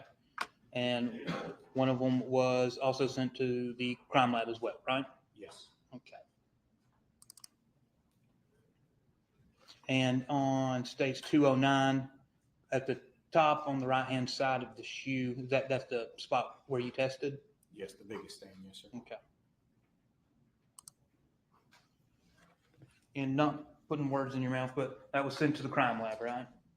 The shoes were, yes. Yeah, but you're probably not been enlightened as to what the results were on that. I do know the ones that we tested in the lab did not come back. They came back positive for blood, but not for Mr. Farris. Came back with Mrs. Farris's blood. Okay. But you don't know which shoe that refers to, right? The ones in 209. Right here? This one? Yes, sir. Those Okay. are the ones that we tested in the lab. Okay, so you tested that, the 209, we'll just call those the blue Nikes. So that had Miss Ferris's blood on it. I believe that's what the report said. I was made aware of that. Okay, you didn't do the testing. I did the field presumptive testing Mhm. in our lab, but we sent it down to the crime lab. Okay, yeah, that's what I'm talking about. Did anybody tell you what the crime lab said about it? That I believe it came back. It was not Mr. Farris's blood. Okay, exactly. Thank you. All right, now this little spot. So I'm going to show you 213. So this little entryway between the front door and going into the dining room, there is that little spot right there. Did you field test that spot specifically? Yes, because it was a large volume. Okay, so that is what you wrote in your report. That is stain 1. Yes, Okay, so that tested positive for blood. yes. Okay. Did you then swab that and send it to the crime lab?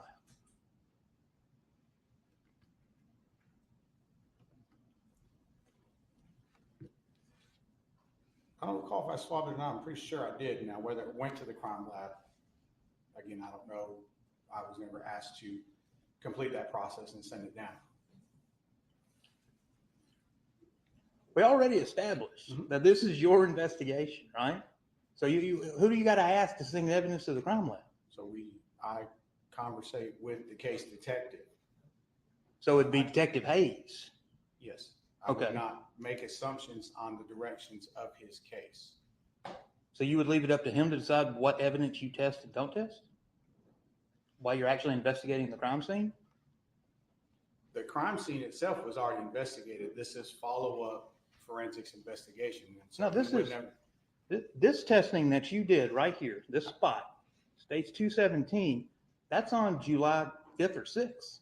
That was tested at the scene and the field presumptive tested positive for blood. And then what my question is, because your report says nothing about it, did you swab it, bag it, tag it, and send it off to the crime lab? If it is not in my report, then I did not swap it, nor did I collect it. Okay. So if it wasn't swabbed and sent to the crime lab, we have no idea whose blood that supposedly is, or even if it is actual human blood. Correct.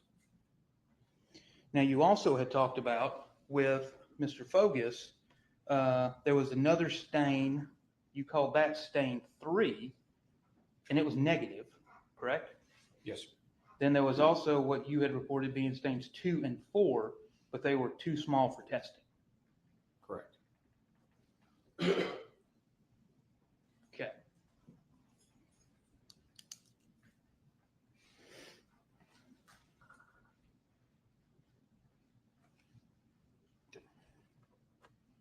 All right.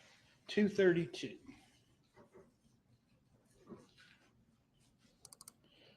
Because I was just confused about this. So states 232, the ultraviolet shirt. This is still the red shirt, just under ultraviolet light. Yes, sir.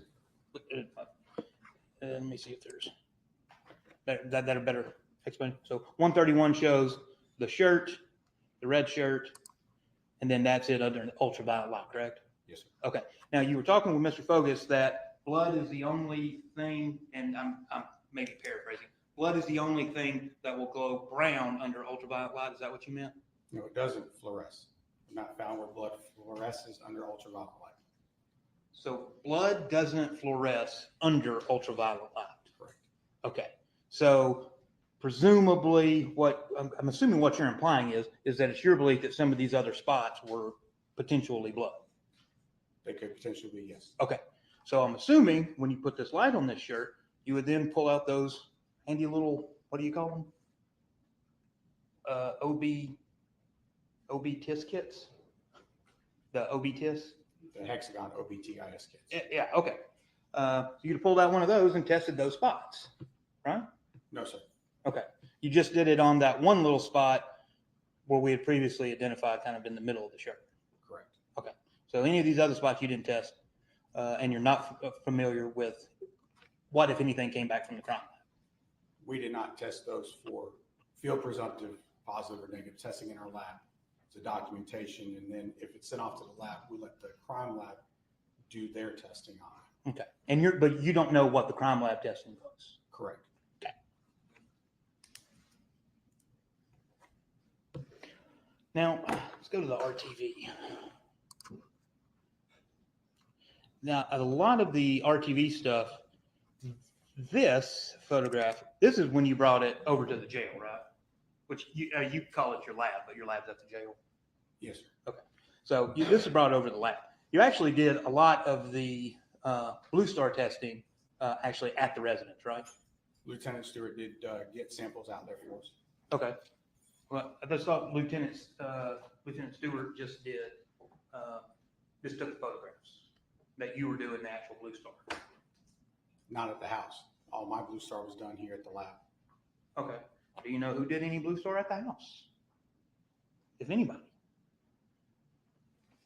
If anybody, it was the GBI. Okay.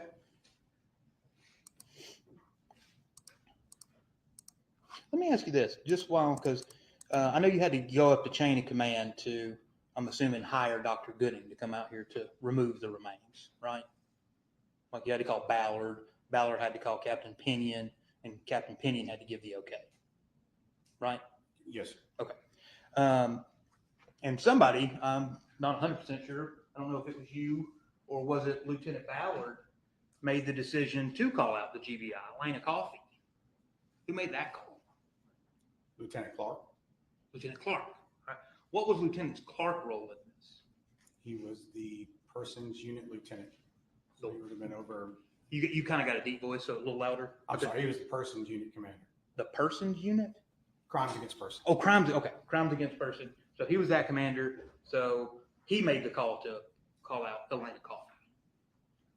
Well, but I had to start with him because it was done outside of my purview.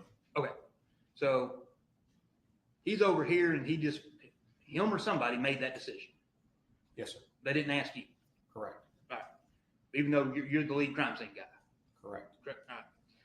How many crime scenes? I know you had said you'd worked in Gwinnett and stuff like that. How many of these investigations, larger investigations, have you done being at Cherokee?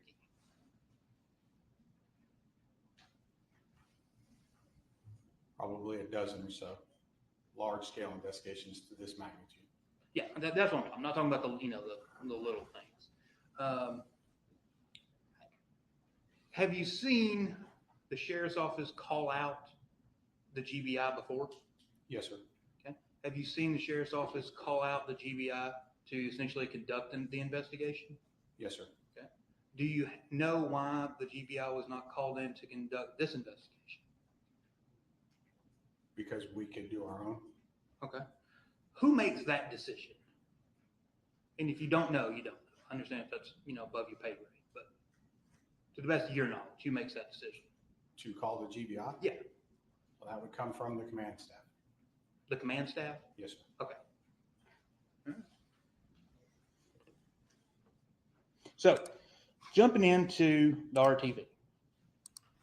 With that, oh, I lost my spot.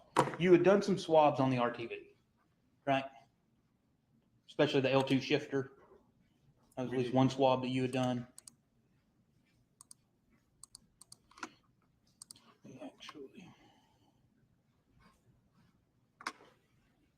We actually don't have, there's no photographs of the R2 shifter, at least that are in evidence. So Mr. Fogus had put up what is 266. All right. And I'm assuming here in the top left-hand corner on the gate of the Kubota, that's where you're saying is maybe blood. Yes, So sir. that's what Blue Star is telling you, right? Yes, sir. Okay.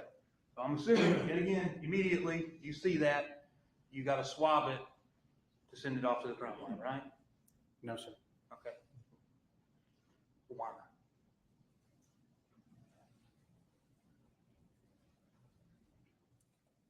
Because those two particular little marks were not large enough stains to collect a sample. We saw the chemoluminescence over the entire, we sprayed the entire tailgate area. Yeah. Those were the only, actually there's a little third little dot right there. Yeah, right here. Why not take you Q-tip, long Q-tip, rub it on there and see if you can get a DNA and send it off? Because we did not at that time. Okay, so essentially we may have blood, but we don't know, right? Correct. Now that would be the same, Mr. Fogus has shown you right here, a little bit of this. You didn't swab this, you didn't try to collect it to send it off to see about that, right? Correct. Right. Now what about, because there's no photographs and there's nothing in your report, what about the actual bed of the RTV? There's no indication there was any testing done in that, right? You didn't do any testing in that. We did not. Okay. You essentially just sprayed the Blue Star around the bed, correct? Well, we have it. It goes into the bed as well. Okay. You didn't see any blood in there. We did not get any chemoluminescence reaction. Okay. From the bed of the RTV, just so the record's clear. Yes, sir. Okay. So this tractor. Now, when you were doing this, because your report doesn't, at least your initial report that I have doesn't talk about getting super detailed. It's not a bad. I'm not saying you wrote a bad report. It's not a bad. It's just not as detailed.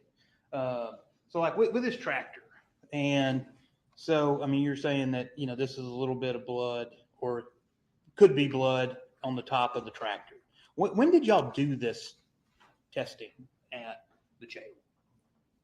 I believe this was done several days after we finished our work at the actual house. Okay. So this is, y'all had to load up the tractor and the RTV, haul it over to the jail, and keep it there before, and then if you just tested it a couple days later. Well, I think we also had to get search warrants to do our processing, I believe. Okay. And yet again with this wasn't swabbed and collected and sent to the crime lab for identification, correct? Correct.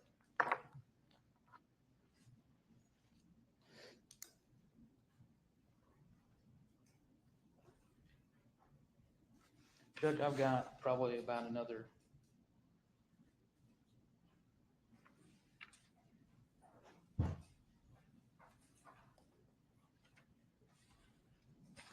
maybe another 10 minutes or so. That's whatever you want to do. The towel that you was collected.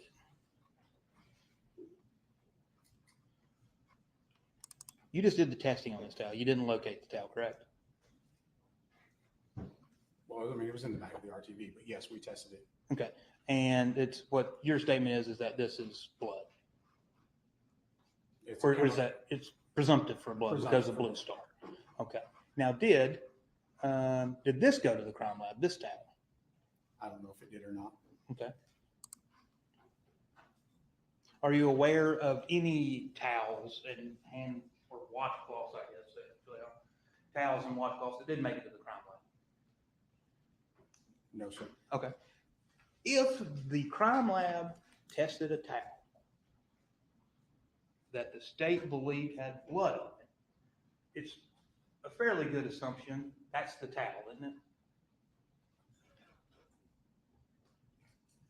We'll go with fairly good assumption. Yes, sir. Okay.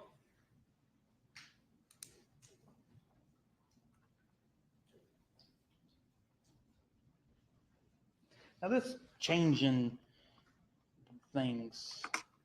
So how come, like you got the states 268s just on the, you can't see it on the TV screen, but I can on a computer monitor. I can see that it's the towel. Okay. So, and then you change the settings and stuff so that you can actually see the Blue Star, right? Yes, sir. So, all right. Now, why do you have to do that on this, but you didn't have to do that on the tractor? We had enough ambient light in the evidence bay.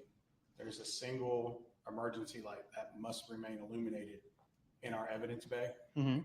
That provided enough light for the camera to capture the chemiluminescence. When we did the towels in the lab, we can turn off all our lights. And so we were trying to adjust our cameras out to pick up the reaction and see the outline of the towel. I'm confused. I thought you needed total darkness to be able to see Blue Star. Okay. If I sprayed it right here on the table, and let's just, there's blood there, would I see it light up? Well, if there's blood on the table, we wouldn't need to use the Blue Star. Okay, fine. There's blood on the table. I wiped it off. Now I spray the Blue Star on.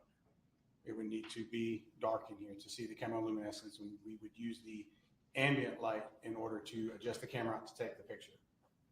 You have Okay, to so kinda use it basically two and two. you have to get the light setting to a certain point to allow you to be able to see it, but it's not total darkness. Correct.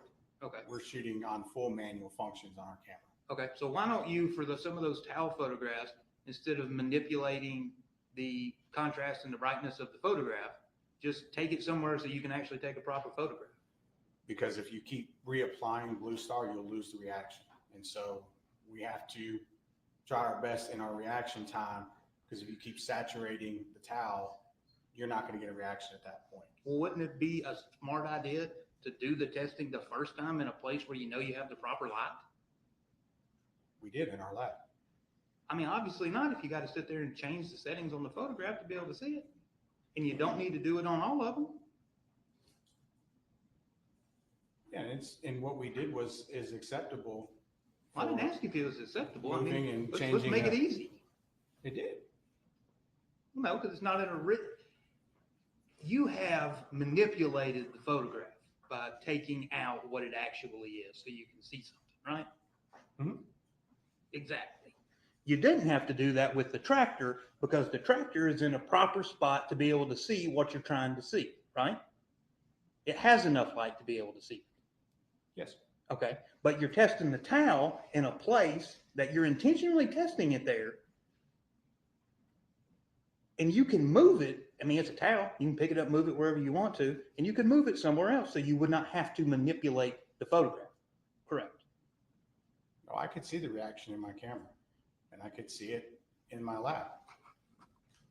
But we just can't see it in any of your non-manipulated photographs, right? Like 268. You see any luminescence? I do. Okay.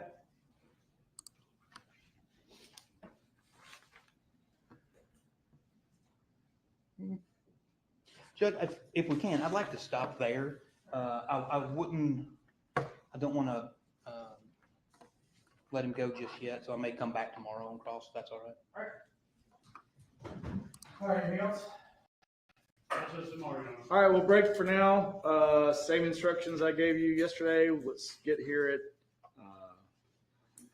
there. I've been informed by the folks that are going to be monitoring your parking spaces wherever they were. I think I was wrong. They were outside, right? But anyway, or out, not underneath the parking deck, but wherever they were, apparently y'all found them. They're not going to be there before 8:30 to man it. So y'all get here between 8:30 and 8:45. There'll be a parking space for you, so you don't have to get here earlier. And we'll be up and running at 9 o'clock. Remember, don't look up anything about the case, anyone about the case, any people, witnesses. Don't Google any terms that you have heard in the case so far.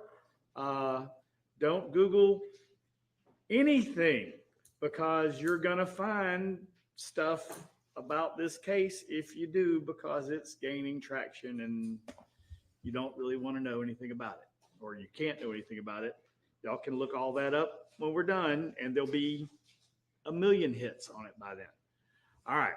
With that, anything else? All right, y'all can be excused.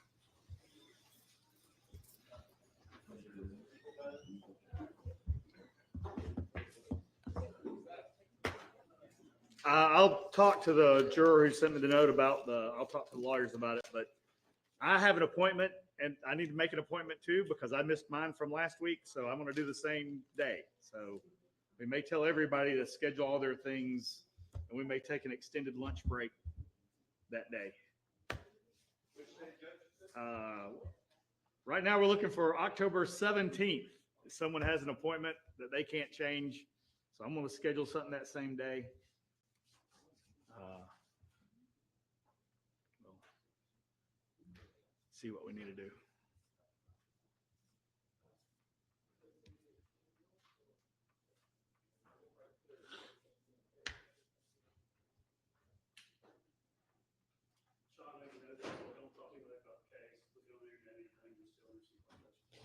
You can talk to the parties, you just can't talk to other people. All right, so as I just said, you can sit down. Juror has an appointment. They need to go get medications on the 17th, like I said, at noon. Like I said, I had to cancel an appointment, do the same thing, so we may take an extended lunch break that day. And everyone else can schedule their appointments. All right, anything else we need to take up before we break? That's not good. All right, I'll see y'all in the morning.